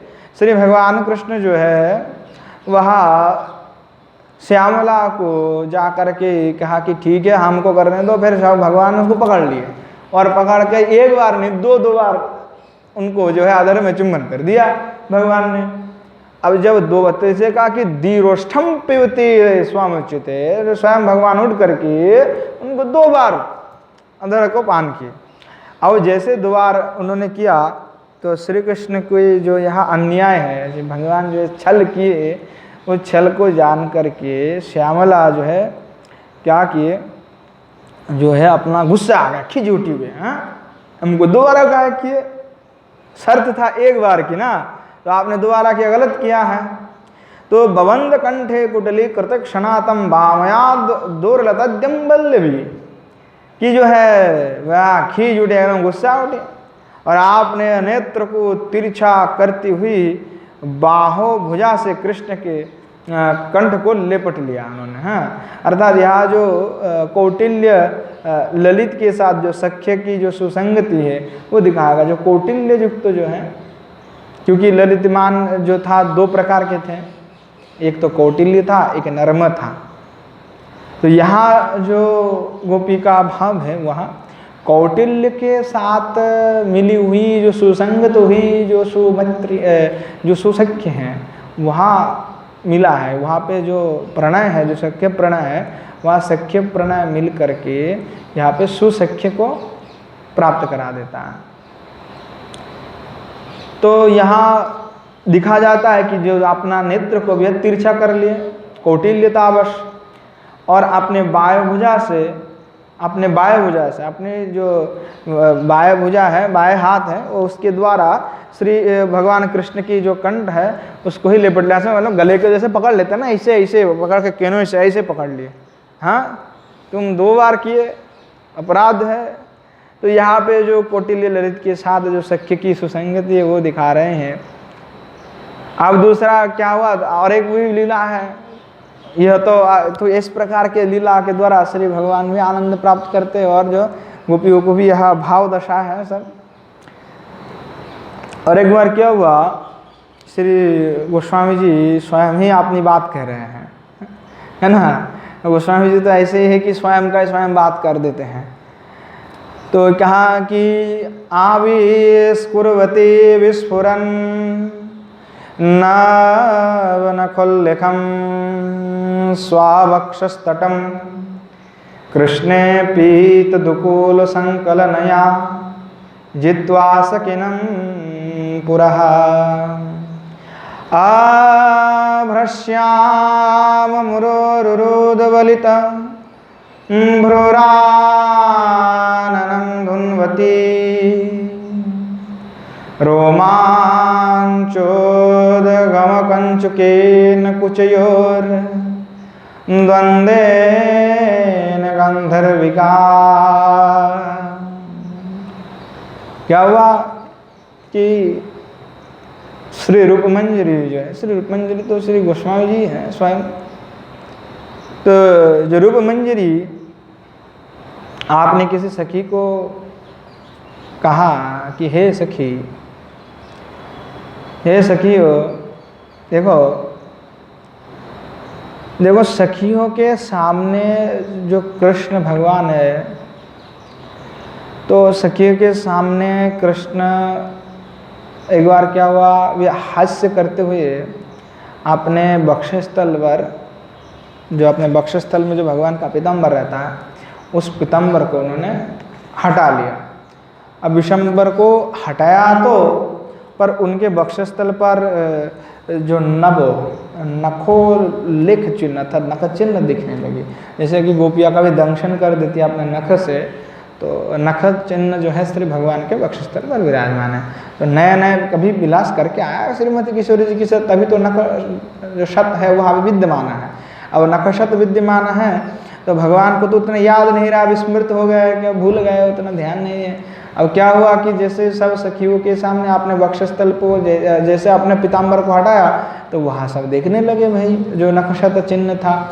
तो वहाँ देख करके जो सखियाओं का जो है आविष्कुर्वती विस्फुरन नव नखोल्लेखम, जो नख है, नए नए रेखा की, नख का रेखा तो ज़्यादातर रहता नहीं है, तो नए नए हैं तभी दिखाई पड़ रहे हैं। तो उसको देख करके जो सखियाँ जित्वा सकिनम, पूरा जो सखियों को तो परम आनंद हुआ, बड़े सखी को आनंद हुई।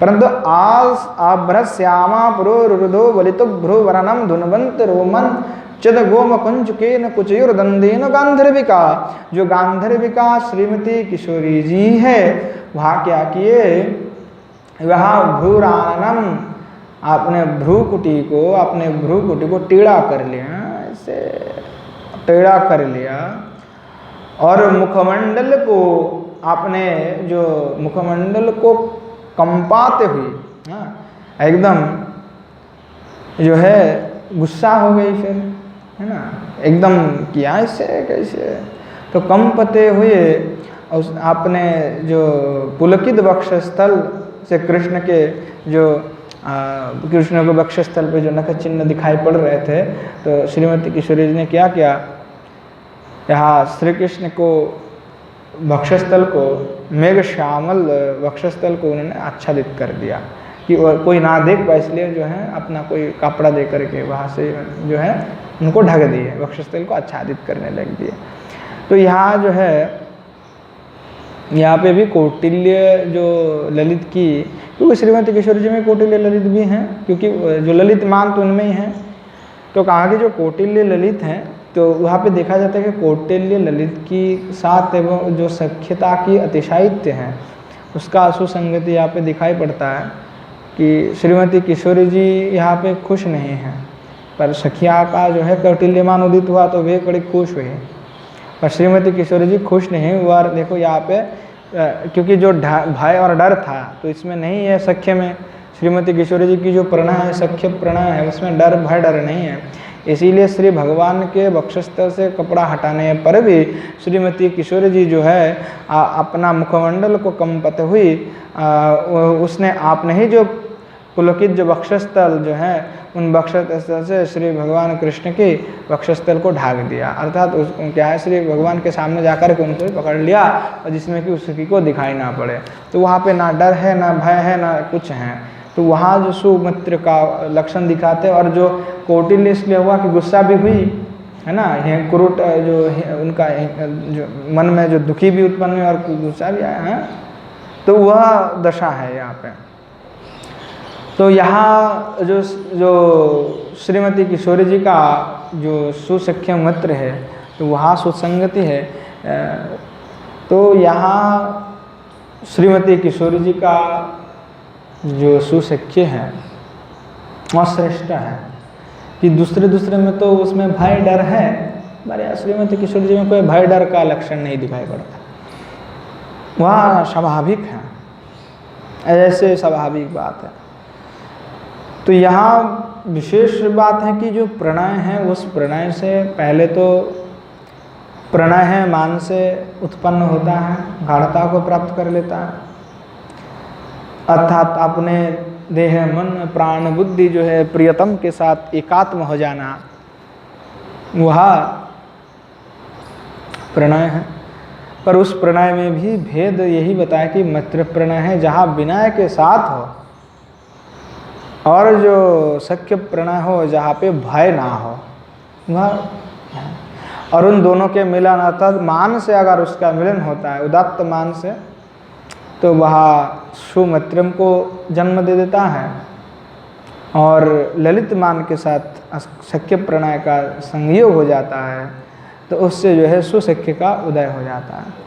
तो ये स्पष्ट है कि हमारे जो साधक है, साधक के लिए जो भाव उत्पन्न साधक में होता है सिद्धि अवस्था में, तो उसमें क्या है कि जो श्रीमती किशोरी जी के गण के होंगे तो उनमें मैत्र प्रणय नहीं होगा, उनमें सख्य प्रणय होगा, और सख्य प्रणय के जो सुसख्य भाव है उसी को धारण करेगा। विशेष बात तो यही है क्योंकि वह विभक्त है, क्योंकि जो श्रीमती किशोरी जी के युद्ध है उसमें श्री भगवान के साथ कोई भय डर का लेश मात्र नहीं, वहाँ पर डर न वरना नहीं है। तो यहाँ जो है दिखाई पड़ता है श्रीमती किशोरी जी में एकमात्र, और यहाँ मान के बाद जो प्रणय है, प्रणय के बाद फिर राग है। तो राग का यही बात है कि प्रणय के जो उत्कर्ष होता है उस अतिशय उत्कर्ष होने से जो चित्त में जो सुख होता है वो राग है। तो राग के विषय में तो बड़ी ज़्यादा चर्चा है, क्योंकि यहाँ से ही जो है सिद्ध अवस्था का प्रारंभ एकदम जो है यहाँ से एकदम चरम अवस्था की उत्पत्ति हो जाता है राग से। राग और फिर अनुराग, फिर भाव, फिर महाभाव। अब ये तो बड़े लंबे रास्ते हैं, पहले ही जो रास्ते हैं वही रास्ते पर लोग बढ़ नहीं पाते हैं, क्योंकि वह कठिन है, मार्ग बड़ा लंबा है। तो जो साधक है उन साधकों के लिए तो यह विचार है कि साधक अपने साधना में जो है यह सब जान करके एकदम जो नियम है उस नियम के साथ चले। राग मार्ग की जो क्रम विकास है वो क्रम विकास जो है वो जानना आवश्यक है, साधना के लिए तो बहुत आवश्यक है। तो यहाँ रागात्मिका जो भक्ति का जो क्रमोत्कर्ष है कि रागात्मिका भक्ति का ऐसे विकास होता है, और उसमें जो मधुर रति है और मधुर रति का भी विकास होता है। तो यहाँ गोपियों में देखा जाता है कि मान हुआ, फिर कई तो राग उत्पन्न होगा। तो वह हमारा क्या है कि पहले रति, रति से प्रति, माने प्रीति और प्रेम एक ही वस्तु है। रति से प्रति, प्रति से प्रणय, प्रणय से मान, उसके स्नेह। अब ऐसे कह सकते हैं रति से प्रेम, प्रेम से हो गया स्नेह, स्नेह से हो गया मान, फिर उससे हुआ प्रणय। तो ये मतलब एक हो सकता है क्रम जो है, क्योंकि उसमें भिन्न भिन्न मत हैं। और स्नेह जो चित्त का एकदम प्रगाढ़ हो जाता है, विगलित हो जाता है, तो वह स्नेह में परिवर्तित कर देता है। जो अगर प्रणय मान के बाद जो स्नेह है अर्थात युक्त जो स्नेह होता है वो कैसा कि चेतो द्रव्यातिशयात्मा का प्रेमैव स्नेह, अर्थात वहाँ पे जो चित्त को एकदम पूरा घनीभूत करके एकदम पिघाल देता है, द्रवीभूत कर देता है। तो यहाँ प्रेम जो है चित्त को अतिशय द्रवीभूत करके प्रेम के विषय उपलब्धि को जो प्रकाशित कर देता है वही स्नेह है। तो यह स्नेह का जो उदय है, वहाँ स्नेह का उदय होने पर प्रियतम के दर्शन आदि के द्वारा तृप्ति नहीं होता था। हमने पूर्व में ये कहे थे कि तृप्ति होगा नहीं, और आभास होने पर भी वहाँ महावाष्पादि की जैसा वह प्रकट कर देता है। तो इसीलिए क्या है, जो स्नेह है वह मान प्रणय के साथ जब होता है तो और भी अतिशयत्व को प्रगाढ़ता को प्रदान कर देता है। अर्थात जो ऐसा अश्रु वृंद गिरने लगता है कि वह मानो रुकता ही नहीं है, धारा मतलब अविचल धारा में वह गिरने लगती। इसीलिए श्रीमती किशोरी जी सखिया जो है श्री भगवान के जैसे विस्मृति हो जाता है कि मेरे पास नहीं है, तो इतने अश्रुपात करने लगती है। तो उसके लिए कहते हैं कि जमुना में बाढ़ आ गया, मानो वृंदावन में ही बाढ़ आ गया, ऐसा अश्रु वृंद है उनके, ऐसे ही रोती रहती हैं। तो यहाँ जो भाव है इनके, वहाँ गोपन भाव भी उस समय व्यक्त हो जाता है। जब स्नेह का हार्दिक हो जाता है प्रणयमान के साथ जुड़ करके, तो उस समय जो गोपियों का मन की जो गोपन भाव है, उस गोपन भाव भी उस समय व्यक्त स्वयं ही हो जाता है। इस प्रकार से ब्रज गोपियों का जो प्रेम है वहाँ इसलिए कहा गया कि आनंद लभ्या है। और विशेष करके ब्रज गोपियों में जो श्री भगवान कृष्ण और श्रीमती किशोरी जी की जो जुट है, किशोरी जी उनकी प्रेम तो मतलब अनन्य अनन्य अनन्य लभ्या है। तो सबका प्रेम कह दिया एक बार में कि ब्रज सुंदरियों का, ब्रज गोपियों का प्रेम ही अनन्य लभ्या है। यानी ब्रज में जितने भी गोपियाँ अर्थात चंद्रावली से लेकर के जो भी ब्रज में हैं, उन सबका प्रेम ही अनन्य लभ्या है। अगर चंद्रावली की भांति भी प्राप्त हो जावे, वह भी कोई महासौभाग्य, मतलब बड़ा ही महासौभाग्य, क्योंकि वह भी अनन्य लभ्या, मिलते किसी को नहीं है। पर हमारा तो भाव है कि श्रीमती किशोरी जी का दास्यता स्वीकार करना, और दास्यता स्वीकार करते हुए उसी में ही एकदम पूर्णतः श्रीमती किशोरी जी में समर्पण हो करके उन्हीं की जो भाव विषय है, उनके जो गोपियाँ हैं, उन्हीं के आनुगत्य में जो है वह हमको जाना है। तो ये धीरे धीरे जो है क्या है कि साधक जब उसी में रम जाता है, एकदम उस रस में जब डूब जाता है, तो वह धीरे धीरे साधक उत्तर उत्तर वह अपना जो है वह श्रेष्ठ होते जाता है, साधना का स्तर बढ़ जाता है। और इसीलिए जब यहाँ जितने भी भाव जब उत्पन्न होता है साधक में, भाई तो साधक की दशा ही नहीं रहता कि वो संसार के बारे में चिंतन करे, वो दशा ही कुछ अलग है। जैसे पंडित बाबा थे, कोई मतलब नहीं किसी से, चाहे आप बड़े सेठ आए बड़े आए, कोई प्रपंच नहीं, और प्रपंच रहित हैं। उस समय कृष्ण और कृष्ण रस भिन्न कुछ अच्छा भी नहीं लगते, ना खाना से मतलब है ना पीने से मतलब है, शरीर भी हैं तो है, वहाँ आनंद देता है, रस का निष्पत्ति से आनंद होता है। जब तक लौकिक जगत में तब तक कोई लीला रस में डूबे रहते हैं। तो वहाँ साधक की चरम दशा है। जो साधक में ऐसे होता है, साधक के तो ऐसे होता है जब कृष्ण का दर्शन नहीं हो रहा और लीला का स्मरण नहीं हो रहा, तो साधक खाना पीना छोड़ करके एकदम रोने लगते कि क्या हो रहा है मेरे साथ, मैं दर्शन नहीं कर पा रहा लीला का। रणबाड़ी की सिद्ध बाबा ने तो अपना शरीर ही त्याग दिए, एकदम शरीर एकदम जल गया विराह में कि लीला का दर्शन नहीं हो रहा है। कहाँ साधक के पास समय है कि बाह्यिक लौकिक की बात करने लगेंगे, समय नहीं है, सबके लिए चिंतन के लिए दिमाग है नहीं। वो तो केवल कृष्ण चिंतन और श्री भगवान के ही चिंतन में उनका हृदय लगे रहेगा। तो इसलिए जब प्रणय हो जाता तो एक आत्मा हो जाना कृष्ण के साथ, है कृष्ण के साथ पूर्णतः एक आत्मा हो जाना। तो हमारा तो प्रणय हुआ भी नहीं, प्रेम कहाँ हो प्राप्ति नहीं, प्रणय कहाँ से होगा। अब कृष्ण के साथ एक आत्मा तो होने की बात है कि स्वयं के साथ एक आत्मा नहीं हो पाया आज तक, कि क्या किया जाए। अब तो यहाँ जितने भी लौकिक जगत में भले ही दिखाई पड़ता है कि हाँ एक आत्मा हो गया, अरे एक आत्मा ऐसे नहीं हो जाते, ऐसे थोड़े है एक आत्मा हो जाना। एक आत्मा का अर्थ समझते हैं ना, जल में जल डाल दिया तो हो गया एक, वो एक आत्मा है। दूध में दूध मिला दिया तो कोई अंतर नहीं पड़ता है, दूध में सफ़ेदी है सफ़ेदी में दूध है, तो वो एकदम बिल्कुल अलग नहीं किया जा सकता। अगर अलग तब होगा जब खराब हो जाएगा, है ना। जब खराब करने के लिए उसमें थोड़ा सा खट्टा डाल दोगे तो जल हो जाएगा और आपका अलग से वह दूध जो है फट जाएगा। तो फिर अलग हो गया। तो बस तो मतलब अगर प्रेम की दशा से आप खराब हो गए, आप पतित हो गए, तब आप अलग हो जाएगा कृष्ण से। तब आप जब अलग हो जाते हो तब समझ में आता है हाँ हम विषय में लेकर के फंसे हुए, तभी तो हम अलग है कृष्ण से। तो एकात्मा होने की बात है, एकात्म हो जाना और कुछ नहीं है, एकदम बिल्कुल सब बंद, एकात्मा हो गया। तो आगे जो है समय हो चुका है, हम लोग आगे जो है राग के विषय में, राग के संबंध में आस्वादन करेंगे और आज यहीं पे विश्राम देते हैं। जय जय श्री राधेश्याम निताई गौर हरि बोल।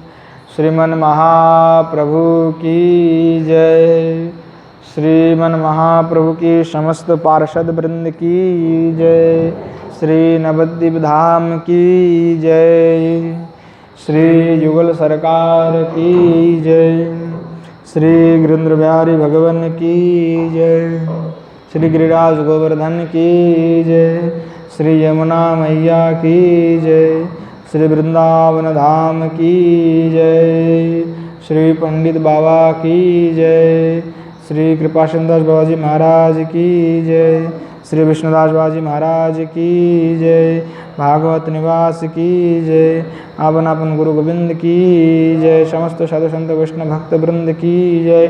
जय जय श्री राधेश्याम निताई गौर हरि बोल।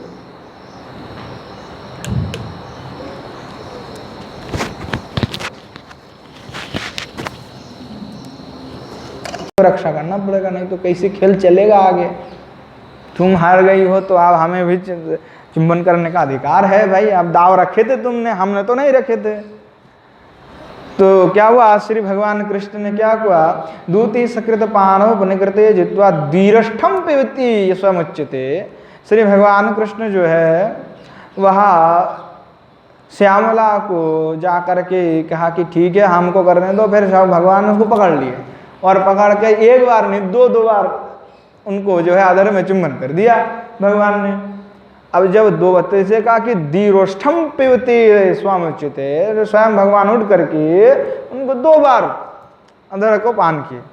अब जैसे 2 बार उन्होंने किया तो श्री कृष्ण को जो यहाँ अन्याय है, जो भगवान जो छल किए, वो छल को जान करके श्यामला जो है क्या किए, जो है अपना गुस्सा आ गया, खिज उठी हुए, हमको 2 बार कहा किए, शर्त था 1 बार की ना, तो आपने दोबारा किया, गलत किया है। तो बवंद कंठे कुटली कृतक क्षणातम बामयाद दुर्लतद्यम बल्लवी की जो है वह खींच उठे, एकदम गुस्सा उठे और आपने नेत्र को तिरछा करती हुई बाहों भुजा से कृष्ण के कंठ को लेपट लिया उन्होंने। अर्थात यहाँ जो कौटिल्य ललित के साथ जो सख्य की जो सुसंगति है वो दिखाएगा। जो कौटिल्य युक्त जो है, क्योंकि ललितमान जो था 2 प्रकार के थे, एक तो कौटिल्य था, एक नर्म था। तो यहाँ जो गोपिका भाव है वहाँ कौटिल्य के साथ मिली हुई जो सुसंगत हुई जो सुमैत्री जो सुसख्य हैं वहाँ मिला है। वहाँ पे जो प्रणय है, जो सख्य प्रणय है, वहाँ सख्य प्रणय मिल करके यहाँ पे सुसख्य को प्राप्त करा देता है। तो यहाँ दिखा जाता है कि जो अपना नेत्र को भी तिरछा कर लिए कौटिल्यतावश, और अपने बाएं भुजा से अपने जो बाएं भुजा है, बाएं हाथ है, उसके द्वारा श्री भगवान कृष्ण की जो कंठ है उसको ही लेपट लिया। मतलब गले के जैसे पकड़ लेते हैं ना, ऐसे ऐसे पकड़ के केनों से ऐसे पकड़ लिए। हाँ, तुम 2 बार किए, अपराध है। तो यहाँ पे जो कौटिल्य ललित के साथ जो सख्य की सुसंगति है वो दिखा रहे हैं। अब दूसरा क्या हुआ, और एक भी लीला है। यह तो इस प्रकार के लीला के द्वारा श्री भगवान भी आनंद प्राप्त करते हैं और जो गोपियों को भी यह भाव दशा है सब। और एक बार क्या हुआ, श्री गोस्वामी जी स्वयं ही अपनी बात कह रहे हैं, है ना। गोस्वामी जी तो ऐसे ही है कि स्वयं का स्वयं बात कर देते हैं। तो कहा कि आविस्फुरवती विस्फुरन नवनखोल्लेखम स्वावक्षस्तटम कृष्णे पीतदुकूल संकलनया जित्वा सकिनं पुरः आभ्रश्याममुरोरुरुदवलित भ्रूराननं धुन्वती रोमाञ्चोदगमकञ्चुकेन कुचयोर्द्वन्द्वेन गन्धर्विका। क्या हुआ कि श्री रूपमंजरी जो है, श्री रूपमंजरी तो श्री गोस्वामी जी हैं स्वयं। तो जो रूपमंजरी, आपने किसी सखी को कहा कि हे सखी, हे सखियों, देखो देखो सखियों के सामने जो कृष्ण भगवान है, तो सखियों के सामने कृष्ण एक बार क्या हुआ, वे हास्य करते हुए अपने वक्षस्थल पर, जो अपने वक्षस्थल में जो भगवान का पीताम्बर रहता है, उस पीताम्बर को उन्होंने हटा लिया। अब विशंबर को हटाया तो, पर उनके वक्षस्थल पर जो नखोल्लेख चिन्ह था, नख चिन्ह दिखने लगे, जैसे कि गोपिया का भी दंशन कर देती है अपने नख से, तो नख चिन्ह जो है श्री भगवान के वक्षस्थल पर विराजमान है। तो नए नए कभी विलास करके आया श्रीमती किशोरी जी की साथ, तभी तो नख जो शत है वह विद्यमान है। अब नख शत विद्यमान है तो भगवान को तो उतना याद नहीं रहा, विस्मृत हो गए, क्या भूल गए, उतना ध्यान नहीं है। अब क्या हुआ कि जैसे सब सखियों के सामने आपने वक्षस्थल को जैसे अपने पीताम्बर को हटाया, तो वहाँ सब देखने लगे भाई जो नखशत चिन्ह था। तो वहाँ देख करके जो सखियाओं का जो है आविष्कुर्वती विस्फुरन नव नखोल्लेखम, जो नख है नए नए रेखा की, नख का रेखा तो ज़्यादातर रहता नहीं है, तो नए नए हैं तभी दिखाई पड़ रहे हैं। तो उसको देख करके जो सखियाँ जित्वा सकिनम, पूरा जो सखियों को तो परम आनंद हुआ, बड़े सखी को आनंद हुई। परंतु आज आभ्रश्यामा पुरोरुदो वलितो भ्रुवरनम धुनवंत रोमन चद गोम कुंचुकेन कुचयुर्दंदेन गांधर्विका। जो गांधर्विका श्रीमती किशोरी जी है, वहाँ क्या किए, वहाँ भ्रूरानम, अपने भ्रूकुटी को टेढ़ा कर लिया, ऐसे टेढ़ा कर लिया, और मुखमंडल को, अपने जो मुखमंडल को कंपाते हुए एकदम जो है गुस्सा हो गई, फिर है ना, एकदम किया ऐसे कैसे, तो कंपते हुए उस अपने जो पुलकित वक्षस्थल से कृष्ण के जो कृष्ण को वक्षस्थल पे जो नख चिन्ह दिखाई पड़ रहे थे, तो श्रीमती किशोरी जी ने क्या किया, यहाँ श्री कृष्ण को वक्षस्थल को, मेघ श्यामल वक्षस्थल को उन्होंने आच्छादित कर दिया कि कोई ना देख पाए, इसलिए जो है अपना कोई कपड़ा दे करके वहाँ से जो है उनको ढक दिए, वक्षस्थल को आच्छादित करने लग दिए। तो यहाँ जो है, यहाँ पे भी कौटिल्य जो ललित की, क्योंकि श्रीमती किशोरी जी में कौटिल्य ललित भी हैं, क्योंकि जो ललित मान तो उनमें ही हैं। तो कहा कि जो कौटिल्य ललित हैं, तो वहाँ पे देखा जाता है कि कौटिल्य ललित की साथ एवं जो सख्यता की अतिशायित्य हैं, उसका सुसंगति यहाँ पे दिखाई पड़ता है कि श्रीमती किशोरी जी यहाँ पे खुश नहीं हैं, पर सखिया का जो है कौटिल्यमान उदित हुआ तो वे बड़ी खुश हुई, पर श्रीमती किशोरी जी खुश नहीं हुआ। देखो यहाँ पे क्योंकि जो भय और डर था तो इसमें नहीं है, सख्य में श्रीमती किशोरी जी की जो प्रणय है, सख्य प्रणय है, उसमें भय डर नहीं है। इसीलिए श्री भगवान के वक्षस्थल से कपड़ा हटाने पर भी श्रीमती किशोरी जी जो है अपना मुखमंडल को कंपत हुई, उसने आपने ही जो पुलकित जो वक्षस्थल जो है, उन वक्षस्थल से श्री भगवान कृष्ण के वक्षस्थल को ढाक दिया, अर्थात उसको क्या है, श्री भगवान के सामने जाकर के उनको पकड़ लिया, और जिसमें कि उसकी को दिखाई ना पड़े। तो वहाँ पे ना डर है, ना भय है, ना कुछ है।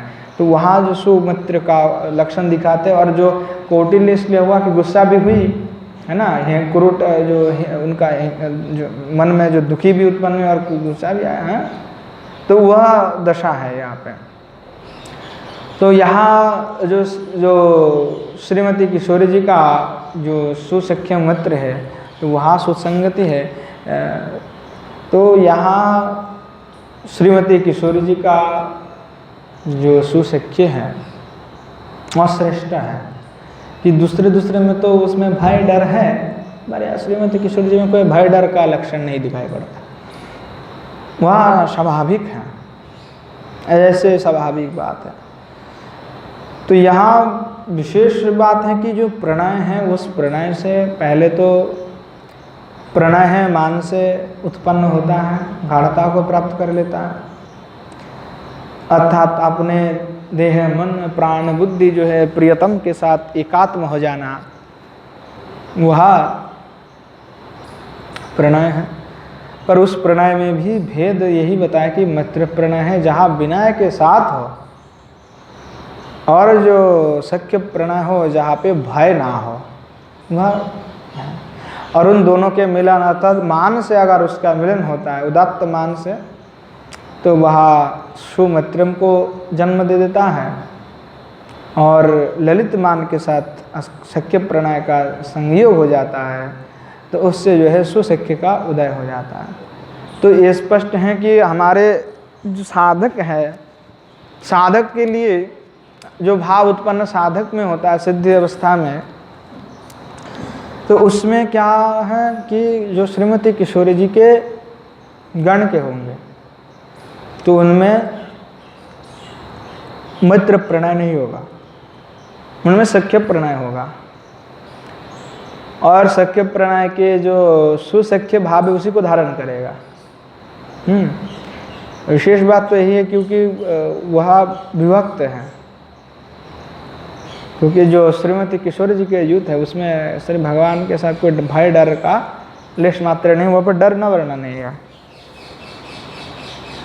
तो यहाँ जो है दिखाई पड़ता है श्रीमती किशोरी जी में एकमात्र। और यहाँ मान के बाद जो प्रणय है, प्रणय के बाद फिर राग है। तो राग का यही बात है कि प्रणय के जो उत्कर्ष होता है उस अतिशय उत्कर्ष होने से जो चित्त में जो सुख होता है वो राग है। तो राग के विषय में तो बड़ी ज़्यादा चर्चा है, क्योंकि यहाँ से जो है सिद्ध अवस्था का प्रारंभ एकदम जो है यहाँ से एकदम चरम अवस्था की उत्पत्ति हो जाता है राग से। राग और फिर अनुराग, फिर भाव, फिर महाभाव। अब ये तो बड़े लंबे रास्ते हैं, पहले ही जो रास्ते हैं वही रास्ते पर लोग बढ़ नहीं पाते हैं, क्योंकि वह कठिन है, मार्ग बड़ा लंबा है। तो जो साधक है उन साधकों के लिए तो यह विचार है कि साधक अपने साधना में जो है यह सब जान करके एकदम जो नियम है उस नियम के साथ चले। राग मार्ग की जो क्रम विकास है वो क्रम विकास जो है वो जानना आवश्यक है, साधना के लिए तो बहुत आवश्यक है।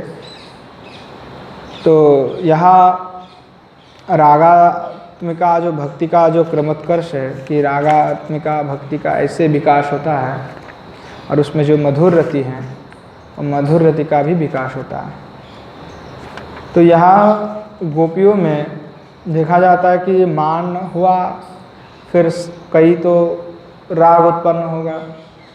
तो हुआ हमारा क्या है कि पहले रति, रति से प्रति, माने प्रीति और प्रेम एक ही वस्तु है। रति से प्रति, प्रति से प्रणय, प्रणय से मान, उसके स्नेह। और ऐसे कह सकते हैं रति से प्रेम, प्रेम से हो गया स्नेह, स्नेह से हो गया मान, फिर उससे हुआ प्रणय। तो ये मतलब एक हो सकता है क्रम जो है, क्योंकि उसमें भिन्न भिन्न मत हैं। और स्नेह जो चित्त का एकदम प्रगाढ़ हो जाता है, विगलित हो जाता है, तो वह स्नेह में परिवर्तित कर देता है। जो अगर प्रणय मान के बाद जो स्नेह है अर्थात युक्त जो स्नेह होता है वो कैसा कि चेतो द्रव्यातिशयात्मा का प्रेमैव स्नेह, अर्थात वहाँ पे जो चित्त को एकदम पूरा घनीभूत करके एकदम पिघाल देता है, द्रवीभूत कर देता है। तो यहाँ प्रेम जो है चित्त को अतिशय द्रवीभूत करके प्रेम के विषय उपलब्धि को जो प्रकाशित कर देता है वही स्नेह है। तो यह स्नेह का जो उदय है, वहाँ स्नेह का उदय होने पर प्रियतम के दर्शन आदि के द्वारा तृप्ति नहीं होता था। हमने पूर्व में ही कहे थे कि तृप्ति होगा नहीं, और आभास होने पर भी वहाँ महाबाष्पादि की जैसा वह प्रकट कर देता है। तो इसीलिए क्या है, जो स्नेह है वहाँ मान प्रणय के साथ जब होता है तो और भी अतिशयत्व को प्रगाढ़ता को प्रदान कर देता है। अर्थात जो ऐसा अश्रु वृंद गिरने लगता है कि वहाँ मानो रुकता ही नहीं है, धारा मतलब अविचल धारा में वह गिरने लगती। इसीलिए श्रीमती किशोर जी सखिया जो है श्री भगवान के जैसे विस्मृति हो जाता है कि मेरे पास नहीं है, तो इतने अश्रुपात करने लगती है। तो इसके लिए कहते हैं कि जमुना में बाढ़ आ गया, मानो वृंदावन में ही बाढ़ आ गया, ऐसा अश्रु वृंद है उनके, ऐसे ही रोती रहती हैं। तो यहाँ जो भाव है इनके, वहाँ गोपन भाव भी उस समय व्यक्त हो जाता है। जब स्नेह का हार्दिक हो जाता है प्रणयमान के साथ जुड़ करके, तो उस समय जो गोपियों का मन की जो गोपन भाव है, उस गोपन भाव भी उस समय व्यक्त स्वयं ही हो जाता है। इस प्रकार से ब्रज गोपियों का जो प्रेम है वहाँ इसलिए कहा गया कि अनन्य लभ्या है। और विशेष करके ब्रज गोपियों में जो श्री भगवान कृष्ण और श्रीमती किशोर जी की जो जुट है, किशोर जी उनकी प्रेम तो मतलब अनन्य अनन्य अनन्य लभ्या है। तो सबका प्रेम कह दिया एक बार में कि ब्रज सुंदरियों का, ब्रज गोपियों का प्रेम ही अनन्य लभ्या है। यानी ब्रज में जितने भी गोपियाँ अर्थात चंद्रावली से लेकर के जो भी ब्रज में हैं, उन सबका प्रेम ही अनन्य लभ्या है। अगर चंद्रावली की भांति भी प्राप्त हो जावे, वह भी कोई महासौभाग्य, मतलब बड़ा ही महासौभाग्य, क्योंकि वह भी अनन्य लभ्या, मिलते किसी को नहीं है।